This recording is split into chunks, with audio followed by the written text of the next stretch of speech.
Hello everyone. Good evening everyone.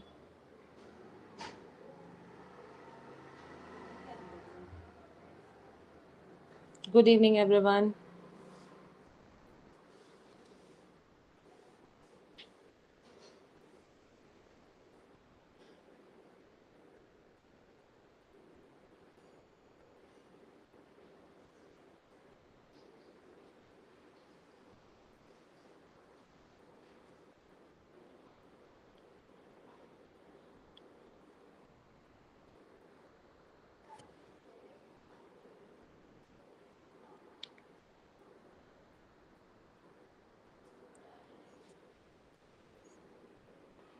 Good evening everyone. Good evening Prachi.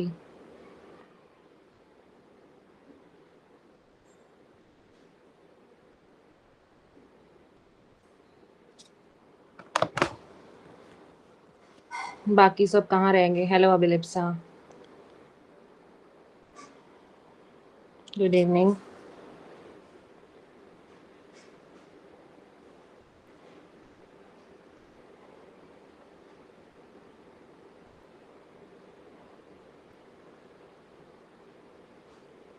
Test के doubts हैं? एक बार बताओ. टेस्ट के डाउट्स हैं सबके? Good evening Aliza. Hello Jiya. Jiya पहली बार आए हो क्लास में? जिया न्यू स्टूडेंट हो क्या? अच्छा अभिलिप्सा. हाँ अभिलिप्सा ने तो डाउट फोरम में पूछ लिए थे.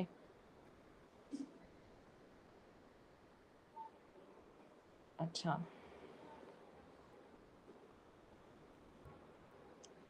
ओके रियाज. गुड इवनिंग सीमा.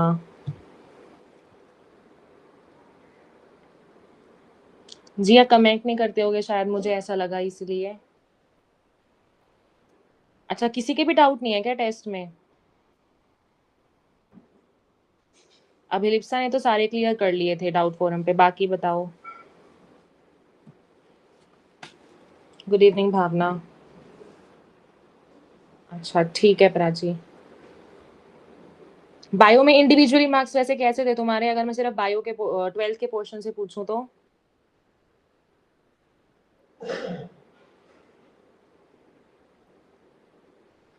गुड इवनिंग जागृति.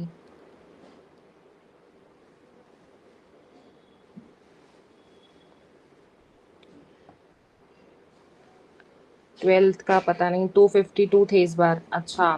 300 का मार्क्स, 300 मार्क्स का था ना तुम्हारा? हेलो सुभान डोरामी. अच्छा ओवरऑल बायो 259. ओके. ठीक है करो बायो को इम्प्रूव. इस बार तो क्वेश्चन इजी लगे होंगे वैसे बायो में. इस बार तो मैंने इजी डाले थे. ठीक है. चलो. देखो पर्सनल मेंटोरशिप के बारे में आपको बता देती हूँ, फिर हम स्टार्ट करेंगे आज. देखो सबको आदत होती है स्पून फीडिंग की, है ना, कि हमें सब कुछ जो है पका पकाया मिल जाए या फिर सिंपली बिल्कुल इजी तरीके से हमें सब कुछ मिल जाए. और पर्सनल मेंटोरशिप वही आपके लिए एक चीज है कि आपको यहाँ पे सब कुछ लाइक बिल्कुल स्पून फीडिंग आपको यहाँ पे चीज मिलती है. यहाँ पे आपको जो मेंटोर है आपको डेली आके टारगेट्स देंगे कि किस तरह से आपको क्या चीज करनी है, क्या चीज इंपॉर्टेंट है, कहाँ पे आप एक्चुअली में लैग कर रहे हो अपने टेस्ट वगैरह में. ठीक है. देखो जितने बच्चे इग्नोर करते हैं ना कि हम कल पढ़ लेंगे, परसों पढ़ लेंगे, या फिर कहीं टेस्ट में लैग कर रहे हैं, फिर जितनी भी जो इग्नोरेंस आपके अंदर आती है ना, अगर आपको उस चीज से बाहर निकलना है तो पर्सनल मेंटोरशिप आपके लिए वहाँ पे बिल्कुल बेस्ट चीज है. क्योंकि यहाँ पे आपको क्या मिलता है, यहाँ पे आपको 1-to-1 इंटरेक्शन मिलता है मेंटोर्स का. मेंटोर्स आपको डांटेंगे भी, समझाएंगे भी, आपको सब कुछ वो करते हैं. ठीक है. इसके अलावा मैं तो आपको यही कहूंगी कि पर्सनल मेंटोरशिप आपके लिए लाइक मैं कह सकती हूँ it's a building block for your future, है ना. तो जिसको भी लेना हो ना वो ले सकता है पर्सनल मेंटोरशिप. आपको इसका सिर्फ प्राइस है 4000 रुपीज पूरे साल के लिए. आपको कोड यूज करना है काजल 123. आप ऐप पे जाओगे, बाय नाउ पे क्लिक करोगे, आपको वहीं पे दिख जाएगा पर्सनल मेंटोरशिप का. काजल 123 वहाँ पे कोड डालना, आपको 4000 रुपीज में ये बेस्ट चीज आपको मिल जाएगी जो कि अभी तक इंडिया में कहीं भी लॉन्च नहीं हुई है. साथ साथ आपको यहाँ पे 100+ फुल सिलेबस टेस्ट मिल जाते हैं. अगर तुम टेस्ट सीरीज परचेज करने जाओगे तो कितनी महंगी महंगी सिर्फ टेस्ट सीरीज है आज के टाइम पे, लेकिन यहाँ पे देखो तुम्हें सब कुछ एक ही जगह पे इतनी सारी चीजें तुम्हें यहाँ पे मिल रही है ना. यहाँ पे तुम्हें 30,000 क्वेश्चन बैंक्स मिलते हैं, टॉपर्स के हैंडमेड नोट्स मिलते हैं. सब जो बच्चे होते हैं इस चीज के लिए भटकते रहते हैं कि हमें बेस्ट चीज, हमें बेस्ट सोर्स मिल जाए, है ना. तो वो चीज आपको यहाँ पे सब कुछ मिलता है, तो जिसको लेना हो वो ले सकते हैं. ठीक है. अच्छा ठीक है हर्ष. हाँ मैं वही कह, जागृति 276. Very good. चलो अब स्टार्ट करते हैं. पिछले लेक्चर में देखो हमने कहाँ तक इनमेट इम्यूनिटी तक हमने किया था, उसके बाद हमारा जो है वो रहता था एंटीबॉडी का स्ट्रक्चर कर रहे थे, वहां पे जाके हमारा लैग हो गया था, इसलिए वो हमारा उस दिन वहीं तक हो पाया था। ठीक है, करें स्टार्ट। अपनी अटेंडेंस मार्क कर दो। अटेंडेंस कैसे मार्क करोगे? लाइक करके। ठीक है, अटेंडेंस डेली कैसे मार्क करनी है? मैं सिंपली बोलूंगी अटेंडेंस मार्क करो तो सब लाइक करेंगे। ठीक है, अटेंडेंस का मतलब हो गया like, attendance equal to like. ठीक है, ठीक है। और हाँ, मैंने वो तुम्हें चार्ट बनाने के लिए बोला था, उसमें भी जागृति, अभिलिप्सा, देविका और दिशा, 4 के आए थे सिर्फ वहां पे टेबल, जो मैंने बनाने बोली थी, बाकी किसी के भी नहीं आए। ऐसे करोगे ना तो तुम्हारा नीट जो क्लियर कहते हो ना, नीट क्लियर करना है, वो तुम्हारा नीट क्लियर ऐसे हो जाएगा, फिर ऐसे ये क्लियर, बस इतना ही क्लियर रह जाएगा फिर। ठीक है, तो जो होमवर्क देते हो उसको सीरियस लो। ठीक है, आज सब भेज देना जो नहीं भेजेंगे। ठीक है, चलो स्टार्ट करते हैं। चलो देखो, एंटीबॉडी का बता रही थी, यहां तक मैंने बता दिया था कि जो हमारी एंटीबॉडी होती है वो हमारी किससे बनी हुई होती है? ग्लाइकोप्रोटीन से मिलकर बनी हुई होती है। ग्लाइकोप्रोटीन्स का एक्चुअल मतलब क्या होता है वो हम देखेंगे आगे। ठीक है, ग्लाइकोप्रोटीन हम इसको क्यों बोलते हैं, अभी पहले इसको ध्यान से पहले सुनो। ठीक है, चलो अब यहाँ पे देखो क्या है हमारे पास, एंटीबॉडी जो होती है ना, इसको हम स्ट्रक्चर वहां पे बोलते हैं H2L2। इसको जनरली हम H2L2 से डिनोट करते हैं। क्यों करते हैं वो अभी आपको पता चलेगा। देखो एक्चुअली क्या होता है, हमारी एंटीबॉडी में ना 2 हैवी चेन्स प्रेजेंट होती हैं और 2 हमारे पास लाइट चेन्स भी प्रेजेंट होती हैं। ठीक है, 2 हैवी चेन्स और 2 लाइट चेन्स। मैंने आपको बताया था हैवी चेन मैंने यहाँ पे येलो से रिप्रेजेंट करा है और अपनी लाइट चेन को मैंने यहाँ पे ब्लू से रिप्रेजेंट करा है। ठीक है, यहाँ मैंने ये भी बता दिया था कि ऊपर वाले पार्ट को हम वेरिएबल पार्ट बोलते हैं। वेरिएबल पार्ट क्यों बोलते हैं? क्योंकि जो हमारा ये इतना ऊपर वाला जो हमारा पोर्शन होता है, ये एक्चुअली हर माइक्रोब के लिए स्पेसिफिक रहता है। दैट मीन्स आपके बैक्टीरिया के लिए अलग रहेगा, बैक्टीरिया के लिए अलग सिचुएशन शो करेगा। ठीक है, वायरस के लिए अलग करेगा, फंजाई के लिए अलग करेगा, इसलिए हम अपने ऊपर वाले पार्ट को बोलते हैं वेरिएबल पार्ट। लेकिन जो ये नीचे वाला पार्ट होता है, ये सब आपके माइक्रोब्स के लिए कांस्टेंट रहता है, किसी के लिए भी चेंज नहीं रहता, सबके लिए जो नीचे वाला पार्ट है वो कांस्टेंट रहता है। इसलिए एनसीईआरटी में दे रखा है ऊपर वाले को वेरिएबल, नीचे वाले को आपका कांस्टेंट पार्ट। ठीक है, अब क्या था मैंने आपको बताया, देखो एक्चुअली अब जब हमने इंसुलिन का स्ट्रक्चर पढ़ा था, वहां भी हमने एक चीज पढ़ी थी कि हमारे वहां पे डाइसल्फाइड जो बॉन्ड्स होते हैं वो बने हुए होते हैं ना, हमने वहां पढ़ा था।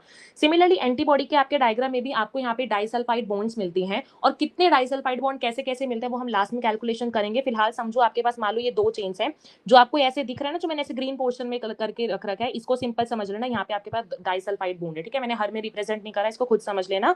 तो जैसे मान लो पहला डाइसल्फाइड बॉन्ड मुझे यहाँ मिला, दूसरा मुझे यहाँ मिला, तीसरा यहाँ मिला, चौथा यहाँ मिला और फिफ्थ मुझे यहाँ मिलता है। सिमिलरली 5 मुझे यहाँ मिलते हैं और बाकी के 1 2 और ये। ठीक है, इस तरह से मैं कह सकती हूँ कि पूरे एक एंटीबॉडी के स्ट्रक्चर में मेरे पास कितने मुझे डाइसल्फाइड बॉन्ड्स मिलते हैं? 16 मुझे डाइसल्फाइड बॉन्ड्स मिलते हैं।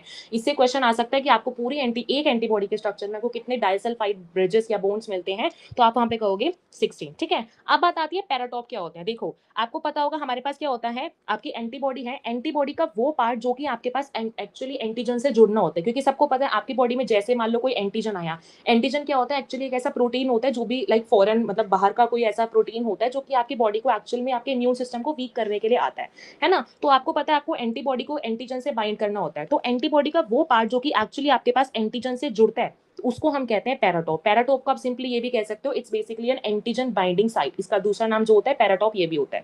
तो अब आप देखो यहाँ पे आपको एक एंटीबॉडी के स्ट्रक्चर में कितने आपको पैराटॉप मिले? 2 मिलते हैं। ठीक है, तो इससे क्वेश्चन आ सकता है एक एंटीबॉडी के स्ट्रक्चर को कितने पैराटॉप मिलते हैं, तो इसका मतलब हो गया ये। ठीक है, फिर बात आती है, अभी तो मैंने बताया कि एंटीबॉडी का वो पार्ट जो कि आपके पास एंटीजन के साथ जुड़ेगा, लेकिन अगर मैं कहूं कि एंटीजन का वो वाला पार्ट जो कि आपके पास एंटीबॉडी के साथ जुड़ता है, उसको हम कहते हैं एपीटॉप। जैसे मान लो ये एंटीजन है, इसका मान लो इतना पार्ट मेरे पास जो है जुड़ा एंटीबॉडी के साथ, तो उसको हम क्या नाम देते हैं? एपीटॉप। ये बताओ, ये समझ में आया? बताओ क्लियर हुआ? एपिटोप, ये आपके पास पेरिटोप और उसके बाद डाइसल्फाइड बॉन्ड्स कितने होते हैं।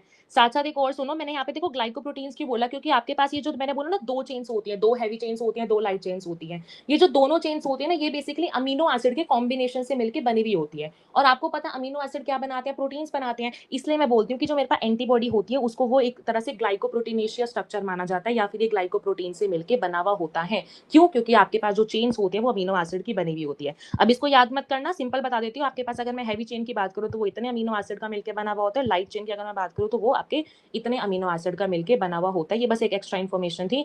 ठीक है, लर्न इसको मत करना बेशक। ठीक है, हो गया सबको क्लियर? चिकनगुनिया और डेंगू जो आपका वो पूछा था, ठीक है, मैंने टेलीग्राम पे पूछा था डिटेल में करना है कैसे करना है। मोस्टली बच्चों ने वहां पे डिटेल में बोला था चलो फिर इसको हम डिटेल में करेंगे, ठीक है। पहले मैं आपको बता देती हूँ जो हमारा उस दिन पार्ट रह गया था, क्योंकि वो पहले करना इंपॉर्टेंट है, ठीक है। चलो नेक्स्ट देखो, ये देखो आपको एनसीईआरटी का डायग्राम यहाँ पे दे रखा है। आप यहाँ पे डाइसल्फाइड अपने ब्रिजेस बॉन्ड्स देख सकते हो, ये लाइट चेन है, हैवी चेन है। फिर आपको एंटीजन बाइंडिंग साइट, जिसका दूसरा नाम क्या होता है, फटाफट से कमेंट से बताओ। दूसरा नाम मैंने क्या बताया एंटीजन बाइंडिंग साइट का,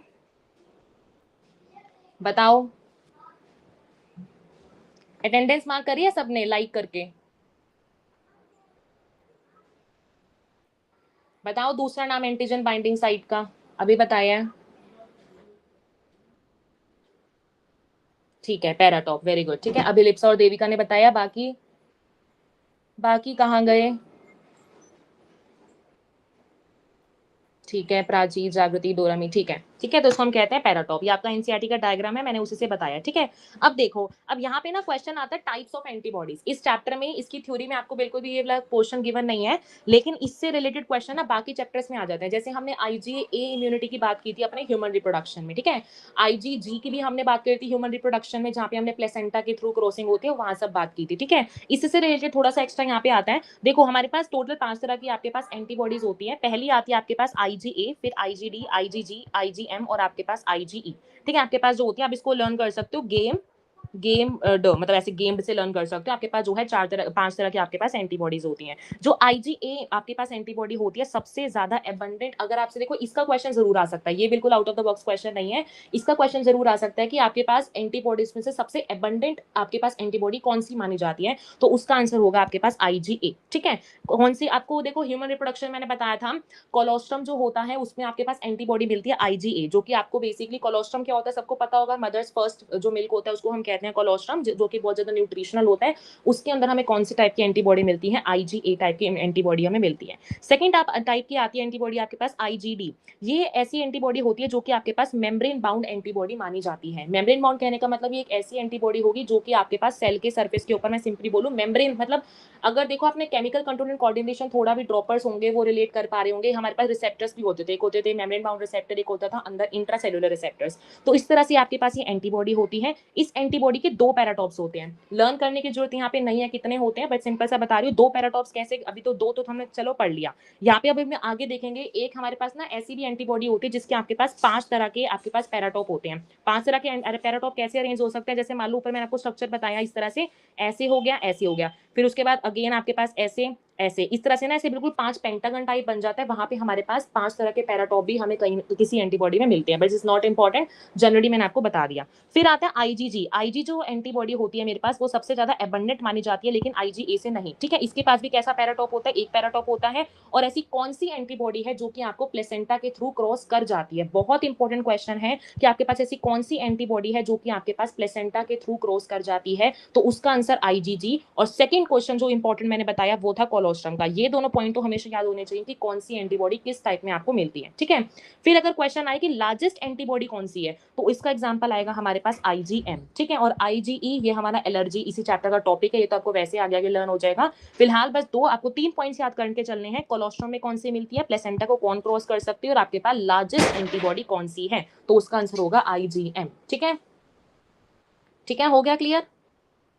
थम्स अप दो फटाफट से, थम्स अप दो फटाफट से सब।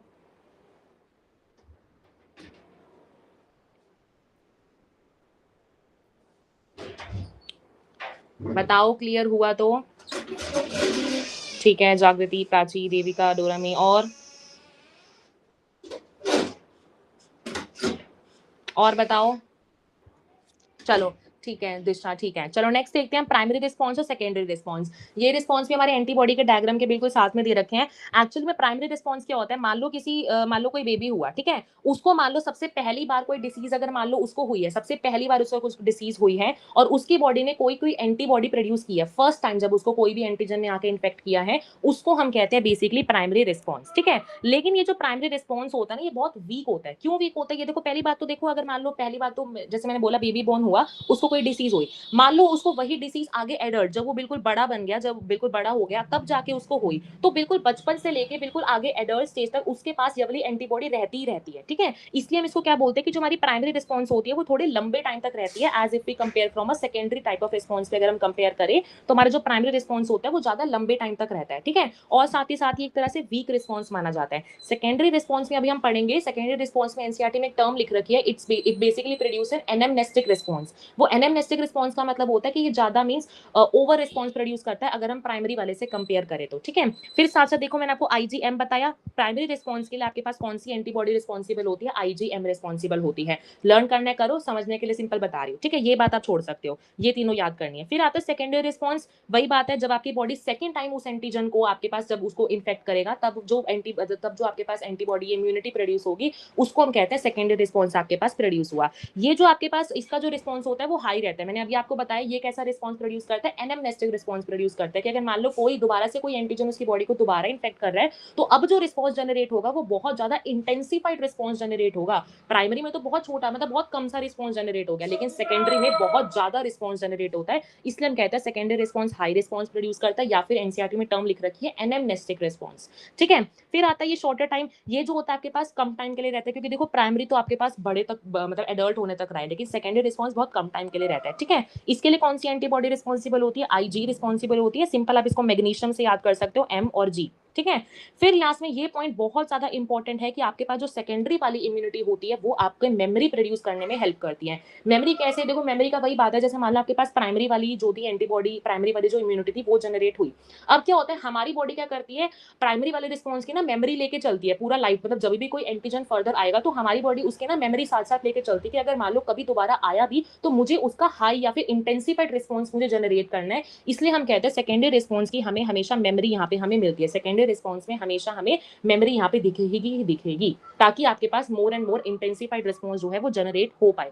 क्लियर हुआ, बताओ बताओ क्लियर हुआ। अभी एनसीईआरटी से देखेंगे फिर, ये देखो यहाँ पे लिख रखा है आपके primary and secondary responses, primary and secondary responses immuno response carried out with the help of two and special type of lymphocytes. Lymphocytes आपके पास दो तरह के होते हैं, बी और टी। बी और टी में क्या डिफरेंस होता है, क्या क्या इनका काम होता है, टी कितने टाइप्स की होती है, वो हम अपने लेक्चर नंबर पार्ट नंबर 1 में हम कर चुके हैं, ठीक है। तो आपके पास लिम्फोसाइट्स आपके पास दो तरह के होते हैं, B lymphocytes and your T lymphocytes, ठीक है। इसमें से मैंने आपको उस दिन बताया था कि एक्चुअल जो टी लिम्फोसाइट्स होते हैं वो कभी भी खुद एंटीबॉडीज प्रोड्यूस नहीं करते बल्कि हेल्प करते हैं आपके बी वालों को, सो दैट मोर एंड मोर आपके पास एंटीबॉडीज प्रोड्यूस हो सके, ठीक है। ये हम पिछले लेक्चर में पढ़ चुके थे, ठीक है। फिर यहाँ पे यही लिख रखा है बी जो लिम्फोसाइट्स होते हैं आपके पास आर्मी ऑफ प्रोटीन्स या फिर सिंपली बोलो एंटीबॉडीज को प्रोड्यूस कराते हैं, दीज प्रोटीन्स आर उन प्रोटीन्स को हम एंटीबॉडीज ही बोलते हैं। टी सेल खुद नहीं प्रोड्यूस करते बल्कि हेल्प करते हैं। लाइट चेन्स क्या होती है, दो लाइट चेन हैवी चेन्स होती हैं, इसलिए हम इसको H2L2 मॉलिक्यूल भी बोलते हैं। फिर यहाँ पे लिख रखा है आपके पास की the response is called humoral. Humoral मैंने बताया था जो आपके पास रिस्पॉन्स जो आपके पास ब्लड में, मैंने आपको पिछले लेक्चर में अच्छे से डायग्राम के थ्रू बताया था कि ब्लड में आपके पास मान लो बी होते हैं, बी वाले क्या करते हैं एंटीबॉडी प्रोड्यूस करते हैं, इसलिए हम इसको क्या बोलते हैं ह्यूमोरल इम्यूनिटी भी बोलते हैं, क्योंकि humour is related to fluid, ठीक है। ये आपको मैं बता चुकी थी। फिर मैंने आपको दूसरी टाइप ऑफ इम्यूनिटी बताई थी सेल मीडिएटेड इम्यूनिटी, जो कि किसके लिए रिस्पॉन्सिबल होती थी, बताएगा कोई। सेल मीडिएटेड इम्यूनिटी मैंने एक टर्म लिख के बताई थी आपको, टी किलर सेल के नीचे मैंने आपको वो टर्म लिख के बताई थी, किसके, चलो हिंट दे देती हूँ, किसके रिजेक्शन के लिए रिस्पॉन्सिबल थी, एक टर्म बताया था मैंने, बताओ सब। नहीं अभिलिप्सा, टी मैं कह रही हूँ टी किलर में मैंने किस चीज के रिजेक्शन के लिए बताया था कि वहां पे सेल मीडिएटेड इम्यूनिटी काम करती है। एक तो हमने ह्यूमोरल पढ़ी थी, एक तो ह्यूमोरल पढ़ी थी, दूसरी हमने पढ़ी थी सेल मीडिएटेड इम्यूनिटी। वो सेल मीडिएटेड इम्यूनिटी जो मैंने बताई थी वो टी किलर के नीचे बताया था, it helps in the rejection of graft rejection. Very good Jiya, ठीक है। तो मैंने यही टर्म बताया था ग्राफ रिजेक्शन। ग्राफ रिजेक्शन क्या होता है अभी हम ब्रीफ में पढ़ेंगे, पहले हम समझ लेते हैं हमारे पास एक्टिव और आपका पैसिव रिस्पॉन्स एक्चुअल में होता क्या है, एक्टिव और पैसिव वाला रिस्पॉन्स, ठीक है। हाँ ठीक है, सबका जागृति प्राची, ठीक है। देखो बच्चे देखो आज कितने कम है, उस दिन कितने बच्चे थे और आज कितने हैं। ये जो तुम्हारा जो कॉन्फिडेंस या सिंपली कुछ भी बोलो कम होता जाता है ना धीरे धीरे, ये बहुत गलत है। इसी के लिए पर्सनल मेंटोरशिप भी है, ताकि तुम्हें मोटिवेशन धीरे धीरे मिलता रहे, ठीक है। देखो खुद देखो कितने कम बच्चे हो जाते हैं, एक लेक्चर में आएंगे फिर उसके बाद सीधा कम, फिर आज होंगे अगले में और कम, ऐसे ऐसे तुम्हारा ग्राफ नीचे जाता जाता है। जो कांस्टेंट बच्चे हैं ना यहाँ पे, जो कांस्टेंट है, अभिलिप्सा बिल्कुल कांस्टेंट रहती है, बिल्कुल जागृति, प्राची, डोरमी, दिशा का कमेंट आज आया है, बाकी मुझे ध्यान नहीं है, बाकी दिशा शायद रिकॉर्डेड देखती होगी, ठीक है। प्राची, अलीजा, रियाज, ये सब। चलो चलो आगे देखते हैं, हम देखते हैं एक्टिव और पैसिव इम्यूनिटी का। ठीक है, चलो देखो एक्टिव पैसिव इम्यूनिटी क्या होती है आपके पास। पहली बात तो एक्टिव इम्यूनिटी कब होती है, जब आपकी बॉडी खुद से एंटीबॉडीज बना रही है, उसको हम कहते हैं एक्टिव इम्यूनिटी। और पैसिव इम्यूनिटी क्या होती है, जब आपकी बॉडी में बेसिकली आप कुछ बाहर से ऐसा इंसर्ट करो जिससे कि आपके पास एंटी मतलब बाहर से आप रेडीमेड एंटीबॉडी जब इंसर्ट करते हो, उसको हम बोलते हैं पैसिव इम्यूनिटी। ठीक है, समझ में आया? पहले थोड़ा सा समझो, एक्टिव इम्यूनिटी क्या है, जब आपकी बॉडी में खुद एंटीबॉडी बने तब हम कहेंगे एक्टिव। पैसिव क्या है, जब आप रेडीमेड अपनी एंटीबॉडीज को बाहर से आप इंजेक्ट करते हो, उसको हम कहते हैं पैसिव इम्यूनिटी। ठीक है, अब क्या है आपके पास, देखो एक्टिव इम्यूनिटी मैंने बोला कि आपकी बॉडी खुद बना रही है एंटीबॉडी, तो डेफिनेटली थोड़े लंबे टाइम तक आपके पास ये वाली इम्यूनिटी रहेगी अगर हम कंपेयर करें अपने पैसिव वाले से, है ना। कोई भी चीज ऐसे हम बोलते हैं ना कि अगर जो हमारा कहते हैं ना कि लाइक अपने तो अपने ही होते हैं, इस तरह से जो आपकी इम्यूनिटी खुद बनेगी वो आपकी जो है लंबे टाइम तक चलेगी अगर हम पैसिव से कंपेयर करें उसको। ठीक है, ठीक है। अच्छा सीमा, मैं भी हूँ, हाँ वो कमेंट देखो, कमेंट जिसका आता रहता है कॉन्स्टेंटली मैं उसका बताती जाती हूँ, अदरवाइज कोई बात नहीं। चलो ठीक है, फिर देखते हैं हम यहाँ पे। देखो हमारी एक्टिव इम्यूनिटी जो है ना वो दो तरह की होती है। पहली होती है नेचुरल इम्यूनिटी, दूसरी आती है आर्टिफिशियल इम्यूनिटी। अब इसमें ना बहुत ज्यादा कंफ्यूजन होती है। एक क्वेश्चन आता है नेचुरल एक्टिव इम्यूनिटी, फिर आएगा आर्टिफिशियल एक्टिव इम्यूनिटी, फिर आएगा नेचुरल पैसिव इम्यूनिटी, फिर आता है आपके पास पैसिव पैसिव आपके पास दूसरा कौन सा है, ये पैसिव आर्टिफिशियल पैसिव इम्यूनिटी। इसमें बहुत ज्यादा कंफ्यूजन होती है। ठीक है, लेकिन आपकी ये क्लियर हो जाएगी, मुझे भी होती थी। ठीक है, लेकिन अभी आपकी क्लियर हो जाएगी। देखो एक्चुअल होता क्या है, पहली बात तो नेचुरल एक्टिव इम्यूनिटी क्या होती है, लिसन देखो, नेचुरल एक्टिव इम्यूनिटी होती है जैसे कि मान लो आपकी बॉडी में कोई भी फॉरेन बैक्टीरिया आया जिससे आपको मान लो टाइफाइड ही हो गया, मान लो टाइफाइड का एग्जांपल ले लेते हैं, है ना। तो क्या होता है, मान लो आपकी बॉडी में कहीं आपसे बाहर से जो है मान लो टाइफाइड आया और आपकी बॉडी ने क्या करा, खुद एंटीबॉडीज बनाई। आपकी बॉडी ने क्या करा, आपकी बॉडी ने यहाँ पे खुद एंटीबॉडी खुद बनाई। ठीक है, तो इसको हम कह सकते हैं ना एक्टिव इम्यूनिटी का पार्ट है, कह सकते हैं ना एक्टिव का ये पार्ट है। फटाफट से हाँ ना बताओ, हाँ ना बताओ। एक्टिव इम्यूनिटी हम इसको कह सकते हैं ना, क्योंकि हमारी बॉडी ने यहाँ पे खुद प्रोड्यूस करा है ना। मैंने मतलब कोई हमने कुछ बाहर से तो इंजेक्ट नहीं करा ना, खुद बना रही है एंटीबॉडी, है ना। तो इसलिए हम इसको कह सकते हैं नेचुरल एक्टिव इम्यूनिटी। ठीक है, ठीक है, चलो नेक्स्ट देखते हैं आर्टिफिशियल इम्यूनिटी। आर्टिफिशियल इम्यूनिटी क्या होती है, जैसे कि मान लो मैंने क्या करा, मान लो आपकी बॉडी है, मैंने क्या करा, बाहर से मैं वैक्सीन लाई। अब वैक्सीन क्या होती है वो आप समझोगे, फिलहाल समझ के चलो वैक्सीन हम यहाँ पे लाई। ठीक है, मान लो मैंने बाहर से कोई वैक्सीन डाली, वैक्सीन के डालने से मान लो बॉडी में कुछ ना कुछ कोई एंटीजन आ गया, है ना। एंड वैक्सीन में बेसिकली हम ना डेड या फिर वीकेंड पैथोजेंस का हम यूज करते हैं, आगे हम पढ़ेंगे इस बारे में। तो क्या होता है, मान लो वैक्सीन में लाई, वैक्सीन में मान लो मैंने कोई वैक्सीन का कोई एंटीजन आया अंदर, हमारी बॉडी ने एंटीबॉडी खुद बनाई। ठीक है, अब ये देखो यहाँ पे भी आप एक यहाँ पे बात को देखो, बिल्कुल ध्यान से समझो, यहाँ पे भी आपकी बॉडी ने एंटीबॉडी बनाई तो खुद ना। बेशक आप यहाँ से बाहर आप यहाँ पे एंटीबॉडी को उठा के नहीं लाए, आपने एंटीबॉडी को इंसर्ट नहीं कराया, आप लाए तो कोई वैक्सीन, लेकिन बनाए तो एंटीबॉडी बनाई तो आपकी बॉडी ने ना। तो इसलिए हम इसको कह सकते हैं आर्टिफिशियल एक्टिव इम्यूनिटी। ठीक है, क्लियर हुआ? इसको ना बिल्कुल ध्यान से समझना, इस चीज को बिल्कुल ध्यान से समझते हुए चलना, इसमें कंफ्यूजन हो जाती है वरना। ठीक है, फिर आती है हमारे पास सिमिलरली पैसिव इम्यूनिटी। यहाँ पे क्या होगा, हम बेसिकली बाहर से एंटीबॉडी प्रिपेयर करके डालेंगे। इसमें भी आपके पास दो टाइप्स आएंगे, first is your natural, second आएगा आर्टिफिशियल। नेचुरल आपके पास नेचुरल पैसिव, ऐसे नीचे से ऊपर नाम करा करो, नेचुरल पैसिव इम्यूनिटी आपके पास कौन सी इम्यूनिटी होती है, जहां पे आपके पास बेसिकली जिससे भी आप एंटी, क्योंकि पता क्या होता है, अभी चलो हॉर्स का एग्जांपल बताओगे, पहले मान के चलो, मान लो मदर का एग्जांपल ले लो। ठीक है, मदर ने मान लो अपने कोई एंटीबॉडीज, उस मदर ने तो अपनी बॉडी में आर्टिफिशियली एंटीबॉडीज खुद बनाई। बेशक वो पास जो है एंटीबॉडीज बच्चे को बाद में मिली थ्रू प्लेसेंटा, लेकिन मदर ने तो वो चीज आपके पास नेचुरली ही बनाई ना। इम्यूनिटी आपके पास जो एंटीबॉडीज थी, मदर तो नेचुरली बनाती है, चाहे वो आईजीए हो चाहे वो आईजीजी हो, मदर तो नेचुरली बना रही है ना। बच्चे के पास आर्टिफिशियली या सिंपली बोलो पैसिवली जा रही है, लेकिन मदर तो आपके पास खुद बना रही है ना, नेचुरली बना रही है। इसलिए हम इसको क्या बोलते हैं, नेचुरल पैसिव इम्यूनिटी, जहां पे उसका एग्जांपल हो सकता है आपके पास आईजीजी या फिर मैं बोलूं आईजीए, दोनों मदर में मिलती है ना।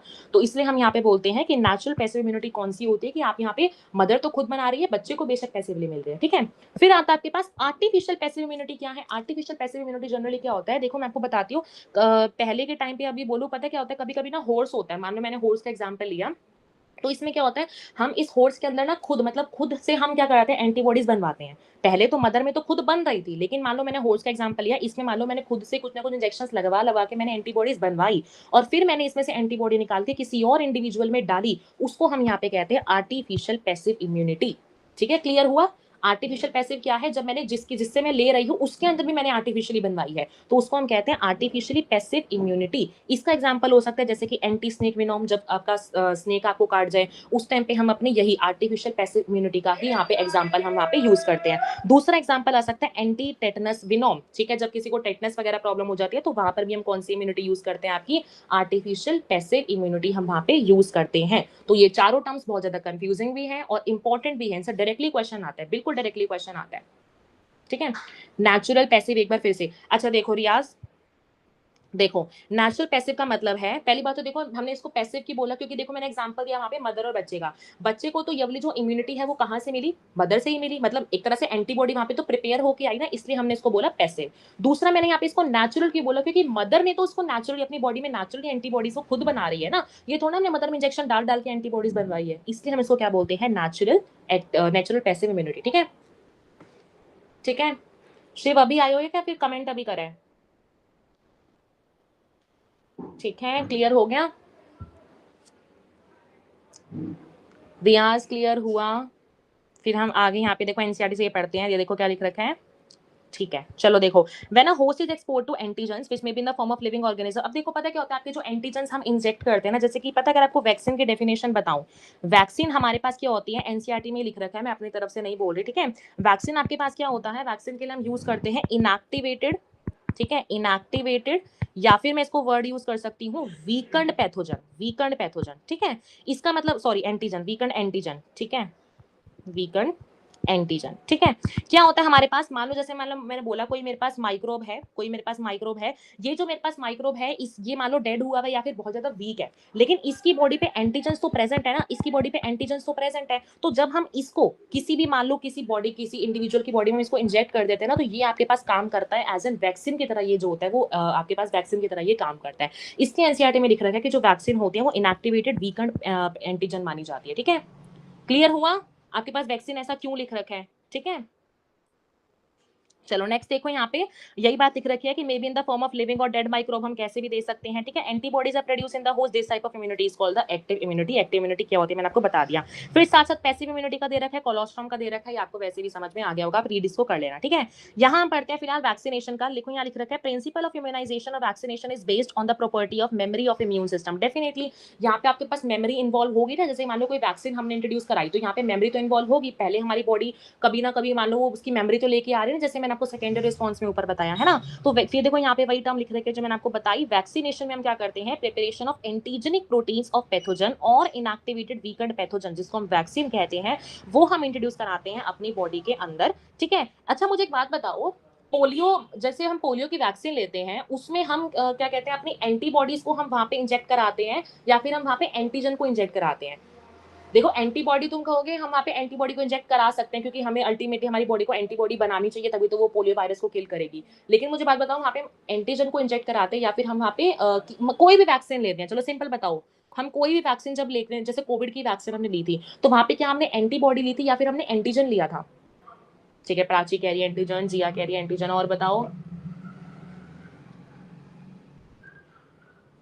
देखो 11 लाइक्स हुए हैं, इसका मतलब 11 बच्चे जो है अटेंड, मतलब उन्होंने क्लास की है, ठीक है, ठीक है।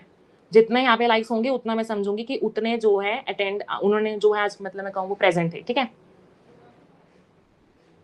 वेरी गुड प्राची, बिल्कुल इसने रीजन भी दे दिया, ठीक है। एंटीजन करते हैं हम, ठीक है। तो हम क्या करते हैं, जो भी हम वैक्सीन लेते हैं उसमें हम एंटीजन को इंजेक्ट कराते हैं सो दैट हमारी बॉडी आगे जाके उसकी क्या कर पाए, बेसिकली एंटीबॉडी बनवा पाए, ठीक है। फिर उसके बाद देखो वैक्सीन, एक्चुअली जो हम वैक्सीन जनरेट कराते हैं ना, वो हमारे पास ना लिम्फोसाइट्स की प्रोडक्शन कराते हैं। लिम्फोसाइट्स दो तरह के होते हैं, बी और टी, मैं आपको बता चुकी हूँ। तो जब हमारी बॉडी में वैक्सीन मिलती है तो वो क्या जनरेट कराता है, बी और टी सेल्स को जनरेट कराता है, ठीक है। और क्या कराता है, मैसिव प्रोडक्शन मींस और ज्यादा प्रोडक्शन कराने लग जाता है आपके पास एंटीबॉडीज की, ठीक है। फिर उसके बाद एग्जांपल दिया रखा आपके पास टेटनस का, मैं ऊपर आपको बता चुकी हूँ अच्छे से, पैसिव इम्यूनाइजेशन का वो एग्जांपल होता है, अच्छे से हम क्लियर कर चुके हैं।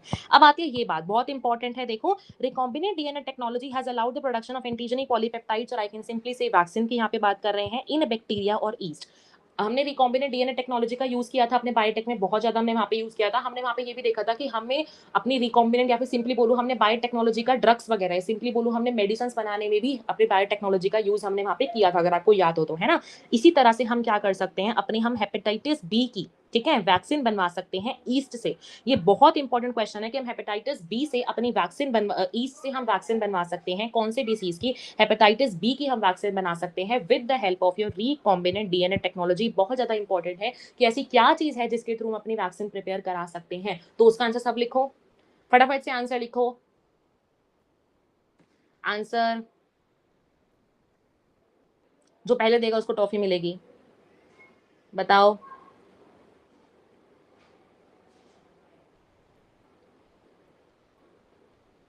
दिशा मैंने टेक्निक पूछी है, टेक्नोलॉजी। टेक्नोलॉजी का नाम। देखो मैं इसलिए पूछू ताकि तुम रिवाइज करते जाओ साथ में, आधी चीजें क्लास में लर्न हो जाए। एटलीस्ट तुम जो बच्चे लाइव अटेंड नहीं कर रहे तुम उनसे तो थोड़ा आगे बढ़ो ना। तुम अगर कर रहे हो, तुम अपना टाइम दे रहे हो, तो दैट मीन्स तुम्हें उनसे ज्यादा तुम्हें तो खुद एडवांस हो गए है ना। तो तुम्हें एडवांस ज्यादा बनाने के लिए उन बच्चों के कंपैरेटिवली, इसलिए मैं आपसे क्वेश्चन पूछती हूँ, ठीक है। हेपेटाइटिस बी रिकॉम्बिन अभिलिप सा रिकॉम्बिनेंट डीएनए टेक्नोलॉजी, ठीक है। मैंने टेक्नोलॉजी का नाम पूछा है, ठीक है, जिया का भी, ठीक है। चलो ये तो हो गया हमारा इसकी बात। अब हम बात करते हैं एलर्जी की। एनसीईआरटी में एलर्जी दे रखी है बिल्कुल आपको एज इट इज, ठीक है। एलर्जी आपके पास क्या होती है actual, hyper sensitive immune response, ठीक है। एलर्जी किसी भी चीज के रिस्पेक्ट में हो सकती है। किसी को पीनट्स खाने से हो जाती है, किसी को कोई आपके बाहर मतलब बिल्कुल हम कहते हैं हिमालय वगैरह रीजन पे जाते हैं, वहां पे बहुत ज्यादा किसी किसी चीज की एलर्जी वगैरह हो जाती है। तो एलर्जी डिफरेंट टाइप्स की आपके पास हो सकती है ना। तो एलर्जी एक्चुअल में होता क्या है, हाइपर सेंसिटिव, जो आपका इम्यून सिस्टम बहुत ज्यादा हाइपर सेंसिटिव पागल सा हो जाता है ना, बिल्कुल हाइपर सेंसिटिव हो चुका है, उस सिचुएशन को हम कहते हैं आपकी एलर्जी। और एलर्जी के लिए कौन सी एंटीबॉडी रिस्पॉन्सिबल होती है, आईजीई, ऊपर बताया, ये बहुत ज्यादा इंपॉर्टेंट है। आईजीई आपके पास जो एंटीबॉडी होती है वो एलर्जी के लिए रिस्पॉन्सिबल होती है। ई यहाँ पे भी आ रहा है, ई यहाँ पे भी आ रहा है, सिंपल इसको लर्न कर सकते हो, ठीक है। अब क्या है ये देखो, अब हमारी बॉडी को मैंने बोला एलर्जी हुई, लेकिन एलर्जी जिस चीज से हुई ना उसको हम कहते हैं एलर्जन, ठीक है। एलर्जन क्या होता है, जिस चीज से हमें एलर्जी हुई इसको हम बोलते हैं एलर्जन, ठीक है।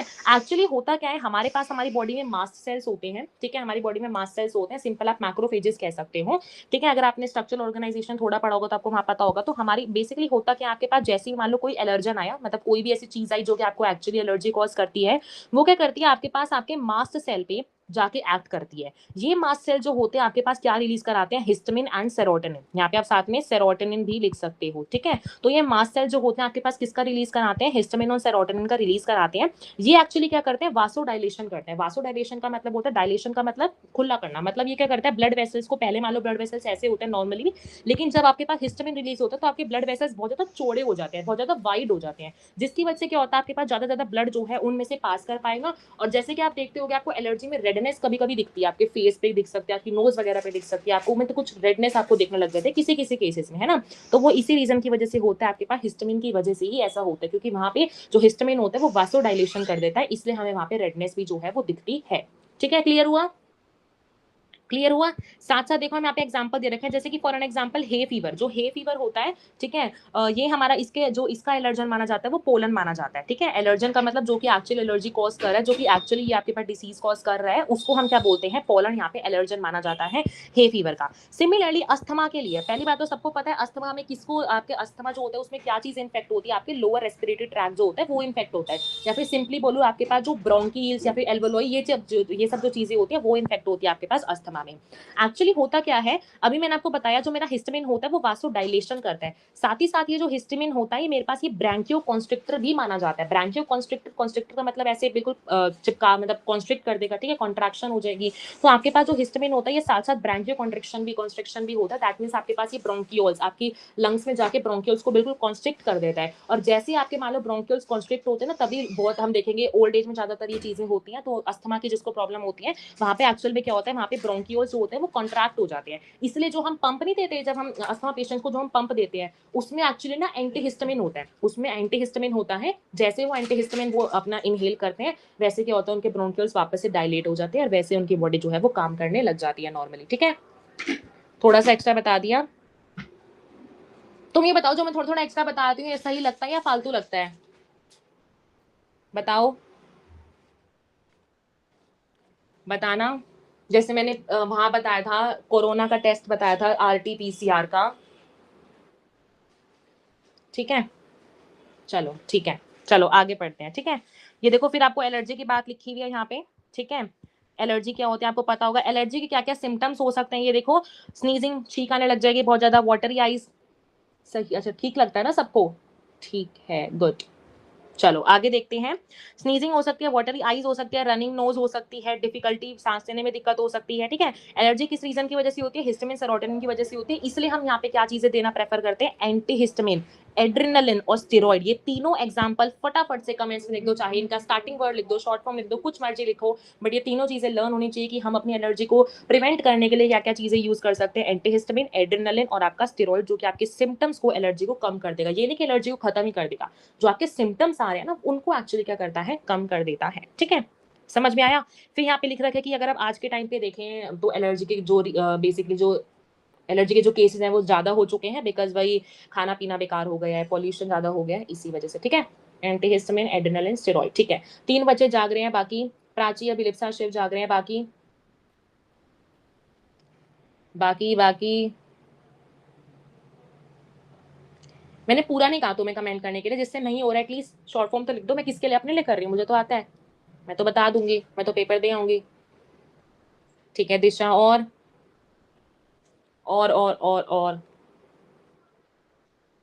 डोरामीन, जागृति, और ठीक है, चलो चलो नेक्स्ट देखते हैं हम। यहाँ पे मैंने बताया था ना ग्राफ रिजेक्शन हम बात करेंगे, अब वही ग्राफ रिजेक्शन की बात करते हैं।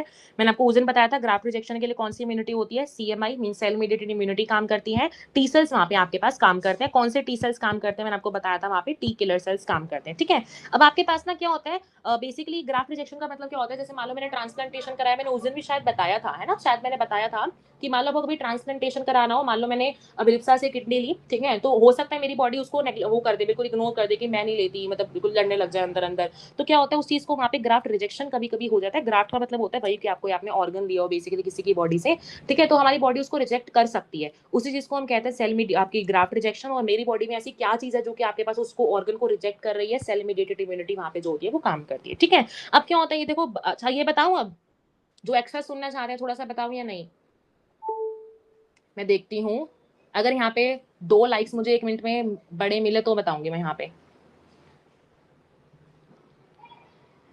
बताओ आइसोग्राफ्ट क्या होता है, एक भी नहीं बढ़ा, मैं नहीं बता रही।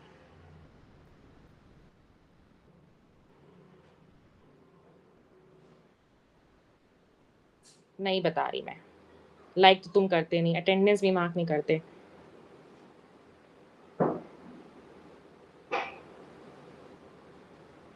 हुए नहीं, मैं नहीं बता रही है विलेप साइन, सबको बोलो पहले।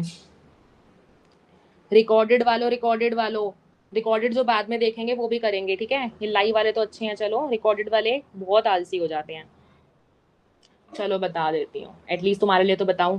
चलो देखो, अब क्या होता है आइसोग्राफ्ट, ऑटोग्राफ्ट और एलोग्राफ्ट, या फिर कभी कभी जीनोग्राफ भी हम पढ़ते हैं। देखो आइसोग्राफ्ट क्या होता है, मान लो हमने कोई ऑर्गन जो है, हाँ तभी बता रही हूँ मैं प्राची, बता देती हूँ, दिल बहुत बड़ा है। ठीक है, चलो देखो, अब आइसोग्राफ्ट क्या होता है, मान लो कोई ट्विंस है, हमने क्या करा, ग्राफ्ट उन्हीं से लिया जो कि बेसिकली आपके ट्विंस हो गए, मीन सेम इंडिविजुअल से आपने लिया। ठीक है, ऑटोग्राफ्ट क्या होता है, जैसे कि मान लो मैंने यहाँ का मान लो मैंने स्किन कट करी और अपने अपने फेस पे लगवा दी, तो उसको हम कहते हैं ऑटोग्राफ्ट। ऑटो मतलब मैंने अपनी सेल्फ खुद की बॉडी से मैंने अपना ग्राफ्ट को मतलब अपने उसको कराया। ठीक है, फिर आता है एलोग्राफ्ट। एलोग्राफ्ट का मतलब होता है जैसे कि मान लो आप सिंपल यहाँ पे यही कह सकते हो, कोई भी ह्यूमन से आप ह्यूमन में ही करा रहे हो, उसको हम कहते हैं एलोग्राफ्ट। और जीनोग्राफ्ट क्या होता है, किसी भी आप एनिमल से या किसी दूसरी स्पीशीज से आप अपना ग्राफ्ट कराते हो तो उसको हम कहते हैं आपका जीनोग्राफ्ट। ठीक है, अब क्या होता है यहाँ पे मैंने बोला ग्राफ्ट रिजेक्शन हमारी बॉडी ने कर दिया, मीन बिल्कुल उसको रिजेक्ट कर दिया हमारी बॉडी ने, है ना, तो इसलिए क्या होता है इम्यूनोसप्रेसेंट्स ड्रग्स दिए जाते हैं पेशेंट्स को, सो दैट उनकी बॉडी जो है उनको एक्सेप्ट कर ले, रिजेक्ट ना करे। उसका एग्जाम्पल है साइक्लोस्पोरिन ए और कॉर्टिजोल। साइक्लोस्पोरिन ए हम नेक्स्ट चैप्टर में पढ़ेंगे, वहां पे भी हमारा ये एग्जाम्पल आएगा, तो इसको याद करके चलना। साइक्लोस्पोरिन ए और कॉर्टिजोल ऐसे 2 एग्जाम्पल्स हैं जो कि आपके पास एज एन इम्यूनोसप्रेसेंट ड्रग्स की तरह काम करते हैं। ठीक है, ठीक है, एक एक लाइक बढ़ा है, छो।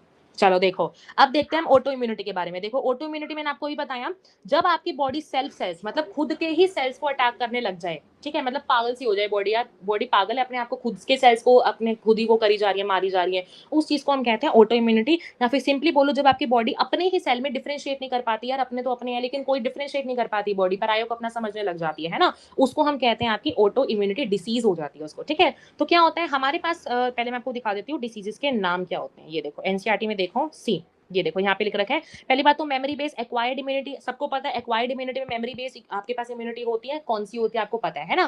फिर क्या होता है हायर वर्टेब्रेट्स में आपको ये चीज मिलती है ना। फिर क्या होता है जब आप डिफरेंशिएट नहीं कर पाते अपनी बॉडी के साथ, फिर यहाँ पे लिख रखा है 2 कोरोलरीज आएंगी। कोरोलरीज का मतलब कह सकते हो सिचुएशन या कुछ भी कह सकते हो, है ना, इसमें आपकी 2 आएंगी चीजें। पहली आएगी कि higher vertebrates can distinguish foreign molecules as well as the foreign organism. अधिकतर हमारी बॉडी ऐसा करती है, लेकिन जब ऐसी बॉडी कैपेबिलिटी अपनी खत्म कर दे, खुद के सेल को आइडेंटिफाई नहीं कर पा रही, उसको हम कहते हैं ऑटोइम्यून डिसीज वहां पे हो जाती है।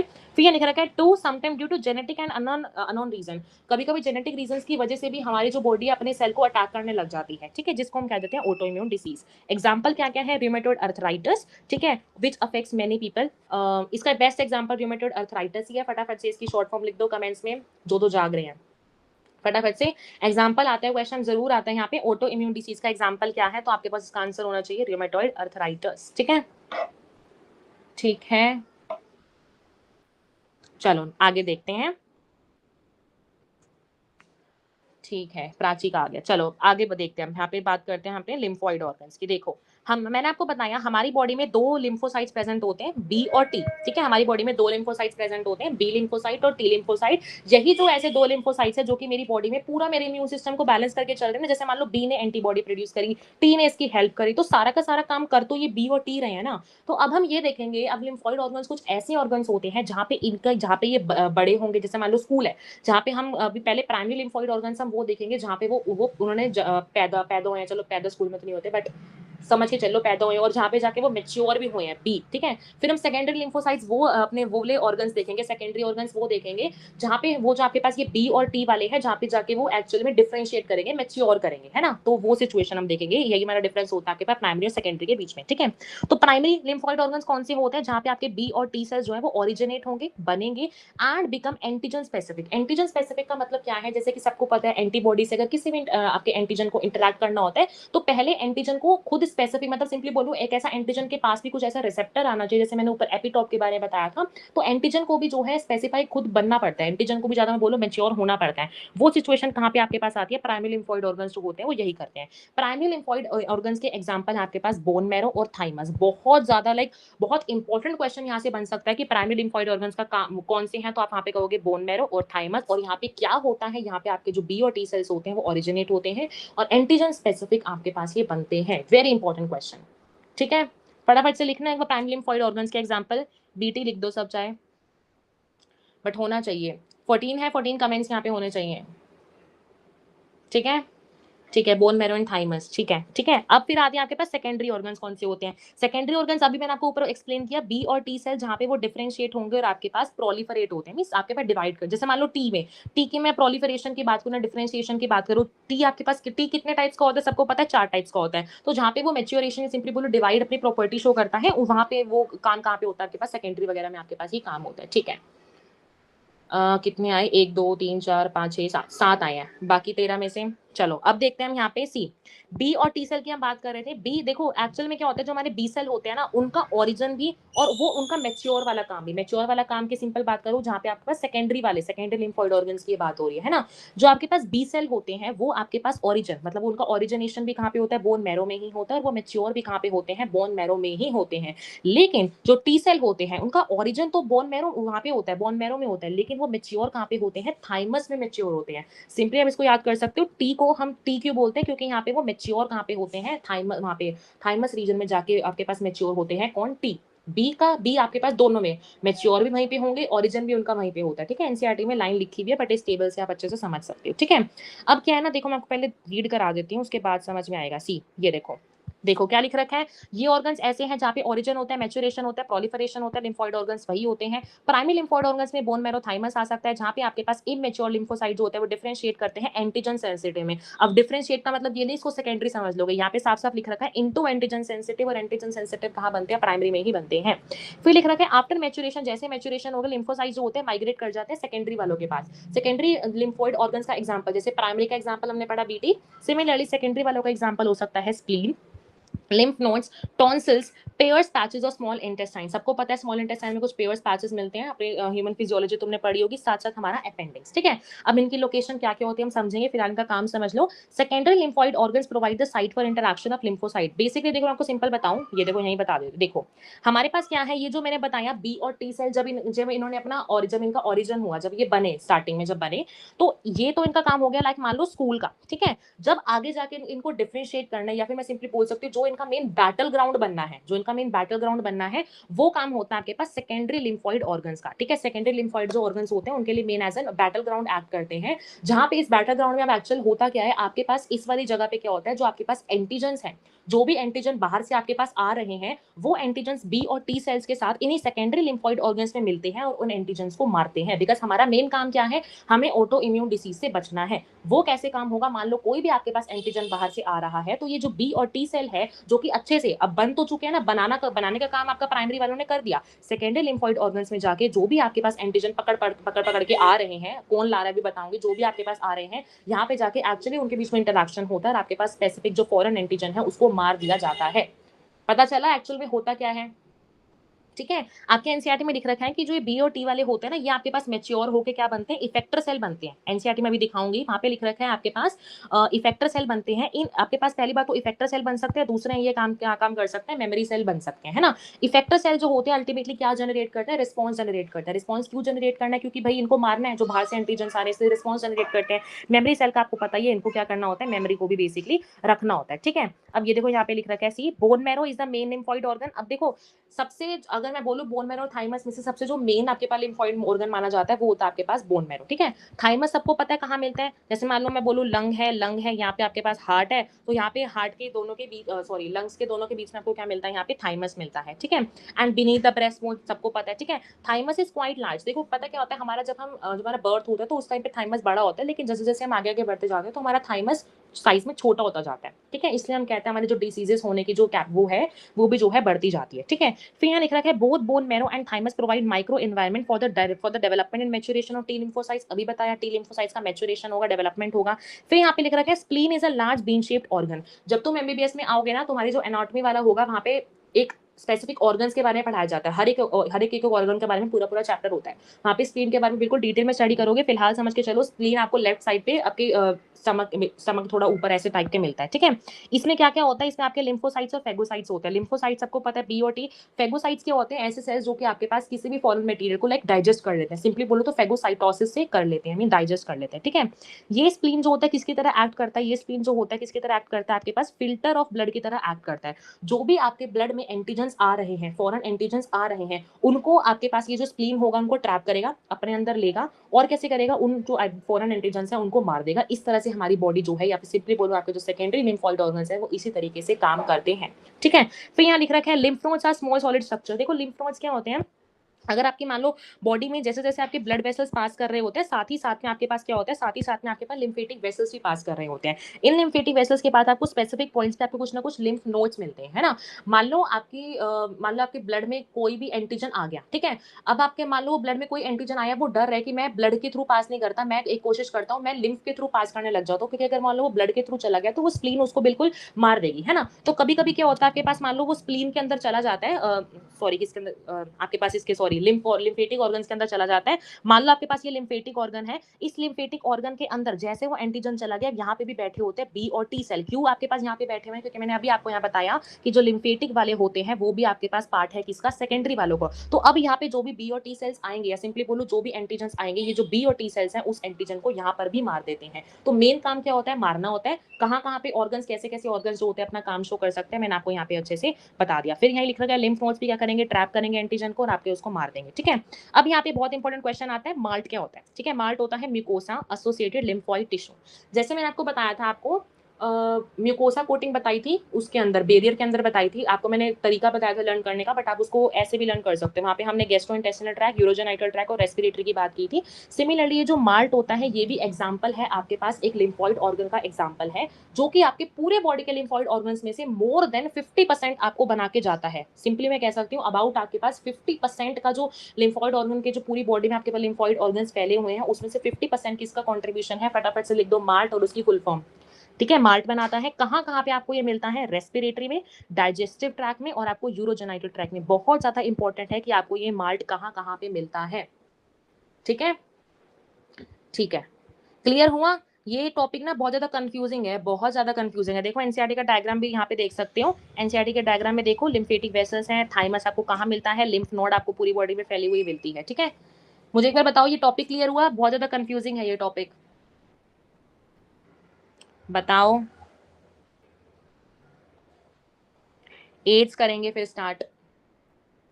ठीक है, ठीक है, वेरी गुड, चलो ठीक है। नेक्स्ट हम पढ़ते हैं एड्स के बारे में। ठीक है, देखो एड्स क्या होता है आपके पास? एड्स की फुल फॉर्म होती है एक्वायर्ड इम्यूनो डेफिशिएंसी सिंड्रोम। पहली बात तो एक एक टर्म से यहाँ पे देखो, एक्वायर्ड क्या होता है? मींस आपकी बॉडी, ये कोई जेनेटिक डिसऑर्डर नहीं है, ये आपकी बॉडी कभी ना कभी किसी लाइफ टाइम पे अटेन करेगी। एक्वायर्ड है, ठीक है, मतलब आपने कभी ना कभी अपनी लाइफ में इसको लिया है, जेनेटिक ये चीज नहीं रहती। इम्यूनो डेफिशिएंसी, यहाँ पे क्या होता है, आपका जो इम्यून सिस्टम होता है ना, वो बिल्कुल डेफिशिएंट बोलो या फिर इम्यून सिस्टम अच्छे से काम ही नहीं कर पाता। और आपको अगर याद हो ह्यूमन हेल्थ की, अगर आपने एनसीईआरटी रीड करी होगी, वहाँ पे एक टर्म लिख रखी है कि आपके पास जो इम्यून सिस्टम, नर्वस सिस्टम और आपके पास जो इम्यून सिस्टम होता है, वही आपकी हेल्थ को अफेक्ट करता है। जिसने पढ़ी होगी उसको लाइन ये पता होगा, है ना। अगर मान लो आपके पास, मान लो इम्यून सिस्टम ही आपका बिल्कुल खत्म हो जाए, बिल्कुल डैमेज हो जाए, तो आपके जितने भी बाकी ऑर्गन्स हैं वो अच्छे से काम ही नहीं कर पाएंगे। इवन मैं बोलूँ, जितनी भी पेशेंट्स की एड्स में डेथ होती है ना, वो कभी भी इस वायरस की वजह से नहीं होती, कभी भी एड्स की वजह से नहीं होती। उनकी जो डेथ होती है वो इसी रीजन की वजह से होती है, क्योंकि उनका इम्यून सिस्टम इतना कम हो जाता है, जिसकी वजह से बाकी ऑर्गन्स अपना काम नहीं कर पाते और अल्टीमेटली डेथ हो जाती है। ठीक है, ठीक है डोरा में, वेरी गुड। ठीक है, तो क्या होता है इम्यूनो डेफिशिएंसी सिंड्रोम होता है, जैसे कि मल्टीपल ऑर्गन्स का जब मुझे सिम्टम्स दिखने लग जाते हैं ना, सिंपली बोलूं, जब ग्रुप ऑफ सिम्टम्स में, उसको हम नाम देते हैं सिंड्रोम। अब यहाँ पे भी हम यहाँ पे देखेंगे कि हमें कितने ज्यादा सिम्टम्स यहाँ पे देखने मिलेंगे अपने एड्स वाले में। ठीक है, तो ये डेफिनेशन फुल फॉर्म बहुत इंपॉर्टेंट है, इसकी एक एक वर्ड हमने यहाँ पे देख लिया। ठीक है, अब देखो जितनी भी आप बातें, तुमने आज क्या खाया, क्या पिया, समोसे खाए, आलू खाए, बुआ, सारी बातें आप भूल जाना। ठीक है, अब इस चीज को ध्यान से समझते हुए चलना, अभी मैं पूरी इसकी साइकिल सी बताऊंगी। ठीक है, इस चीज को ध्यान से समझना। चलो अब देखो, पहली बात तो डिसऑर्डर किसका है? सेल मेडिएटेड इम्यूनिटी का है। ठीक है, जहाँ पे किसकी वजह से टी हेल्पर सेल यहाँ पे अफेक्ट होते हैं। टी हेल्पर सेल कैसे अफेक्ट होते हैं अभी हम आगे समझेंगे, फिलहाल बस याद करके चलो इस वाले में एड्स में क्या होता है एक्चुअल में, टी हेल्पर सेल यहाँ पे जो है अफेक्ट होती है। ठीक है, एड्स का सबसे पहला केस आया था 1981 में, वो भी कहाँ पे आया था? यूएसए के अंदर आया था। फटाफट से लिख दो कहाँ पे आया था। एड्स का सबसे पहला केस 1981 में यूएसए के अंदर आया था। ठीक है, इंडिया में कब आया? 1986 में आया था, वो भी कहाँ पे आया था? चेन्नई में आया था। आपके एनसीईआरटी में 1981 का लिखा हुआ है, तो उसी को याद कर लो। ठीक है, अब क्या है, कौन सा ऐसा वायरस है जो कि आपको एड्स को कॉज करता है? ये तो आप रिप्रोडक्टिव हेल्थ में ही पढ़ के आए हो। कौन सा ऐसा वायरस है जो कि एड्स कॉज करता है? ह्यूमन इम्यूनो डेफिशिएंसी वायरस आपके पास कॉज करता है। ये ह्यूमन इम्यूनो डेफिशिएंसी वायरस किससे बिलोंग करता है? रेट्रो वायरस से बिलोंग करता है। वेरी इंपॉर्टेंट टर्म, किससे बिलोंग करता है? ये रेट्रो वायरस से बिलोंग करता है। ठीक है, रेट्रो वायरस, तुम्हें देखो, तुम देखते हो ऐसे रेट्रो वायरस, इस रेट्रो वायरस का मतलब पता है क्या होता है? री में बोलूं, मतलब यहाँ पे क्या होती है एक्चुअल में, रिवर्स ट्रांसक्रिप्शन होती है एड्स में। अभी जब मैं यहाँ पे बताऊंगी ना आपको, यहाँ पे अभी मैं आपको यहाँ पे बताऊंगी, यहाँ पे हम देखेंगे, यहाँ पे हम अभी देखेंगे कि यहाँ पे हम रिवर्स ट्रांसक्रिप्शन को कराएंगे। इसलिए हम यहाँ पे बोलते हैं कि जो एचआईवी होता है वो रेट्रो वायरस से बिलोंग करता है, इसलिए बोलते हैं कि इसको हम, क्योंकि यहाँ पे रिवर्स ट्रांसक्रिप्शन होगी। कैसे होगी अभी हम देखेंगे। ठीक है, ये तुम रीड कर सकते हो, 1981 में आया था, मैं आपको ये बता चुकी हूँ। ठीक है, चलो नेक्स्ट यहाँ पे देखते हैं सी। अब देखो, यहाँ मैंने बता रही हूँ यहाँ पे आपको एचआईवी का वायरस है। ठीक है, आपके मैंने बोला यहाँ पे वायरस होगा। ये जो वायरस होता है, ये पहली बात तो दिखता कैसे है? Although it's not given in NCERT, but जरूरी है अगर आपको पूरी साइकिल समझनी है तो। ठीक है, चलो देखो, पहली बात तो ये जो वायरस होता है, ये 2 लेयर्स का बना होता है, जो कि किसकी बनी हुई होती है? फॉस्फोलिपिड बाइलेयर होती है। ठीक है, इसके पास क्या होता है? 2 ग्लाइकोप्रोटीन्स होते हैं, एक ग्लाइकोप्रोटीन ये होता है, दूसरा ग्लाइकोप्रोटीन ये होता है। ठीक है, अभी इस चीज पे, इस चीज को छोड़ के मत चला जाना, मैम फालतू बता रही है, चलो चलो भागो, यहाँ से नहीं पढ़ते। ठीक है, ऐसे नहीं करना कोई भी, अभी हम इसको आगे देखेंगे, जरूरी है इसलिए बता रही हूँ। ठीक है, तो ऐसे ग्लाइकोप्रोटीन्स होते हैं। साथ साथ क्या होता है, जो आपके पास इस वायरस का जेनेटिक मटेरियल होता है, सबको पता है वायरस का जेनेटिक मटेरियल क्या होता है? आरएनए होता है। सबको पता है आरएनए होता है। ये जो आरएनए होता है, ये कवर्ड होता है एक प्रोटीन की लेयर से, जिसको हम कहते हैं कैप्सिड। क्या कहते हैं? कैप्सिड। कैप्सिड सबने पढ़ा होगा, बायोलॉजिकल क्लासिफिकेशन सब पढ़ के आए हैं, है ना। तो हमारा जेनेटिक मटेरियल होता है वायरस का, वो कवर्ड होता है आपके पास कैप्सिड से।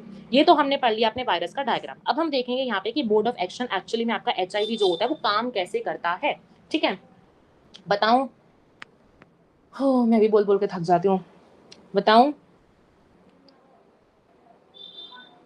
चलो, आज हम एड्स ये कर पाएंगे, एड्स करेंगे, चिकनगुनिया डेंगू करेंगे, कैंसर हमारा नहीं हो पाएगा। ठीक है, चलो देखो क्या होता है आपके पास। पहली बात तो जो मैंने आपको ऊपर वायरस बताया, ये वायरस के अंदर वायरस को कुछ रिसेप्टर चाहिए होते हैं एक्चुअल में। ये जो वायरस होता है इसको रिसेप्टर चाहिए होते हैं, सो दैट आगे जाके ये उनपे अटैच कर पाए, उनपे अपना काम जो है वो अच्छे से शो कर पाए। ठीक है जी, यहाँ पानी, यहाँ पानी है नहीं, मेरे को उठ के जाना पड़ेगा, फिर तुम्हारा टाइम वेस्ट होगा। कितना ज्यादा सोचती हूँ मैं तुम्हारे बारे में यार, लेकिन तुमसे कमेंट नहीं होता, तुमसे होमवर्क नहीं होता, तुमसे लाइक नहीं होता।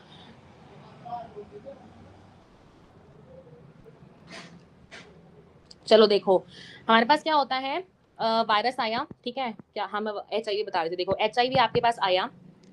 ठीक है, मैं मंगवा लेती हूँ Prachi, thank you for your concern. ठीक है, तो क्या हुआ, मेरे पास यहाँ पे वायरस आया। अभी मैंने बताया कि इस वायरस को ना रिसेप्टर चाहिए होता है। ठीक है, ये जो रिसेप्टर होता है ये बेसिकली ये जो रिसेप्टर होता है 3 सेल से वैसे अटैच कर सकता है। पहला सेल आता है मैक्रोफेजेस, दूसरे सेल आते हैं टी हेल्पर सेल, तीसरे तो मैं डेंड्राइट्स होते हैं, लर्न करने की जरूरत नहीं है, फिलहाल समझ के चलो। इस वायरस के जो रिसेप्टर्स होते हैं वो 2 पे प्रेजेंट होते हैं, that is your macrophages and your T helper cells. ठीक है, मान लो मेरे पास ये क्या है, मैक्रोफेजेस है।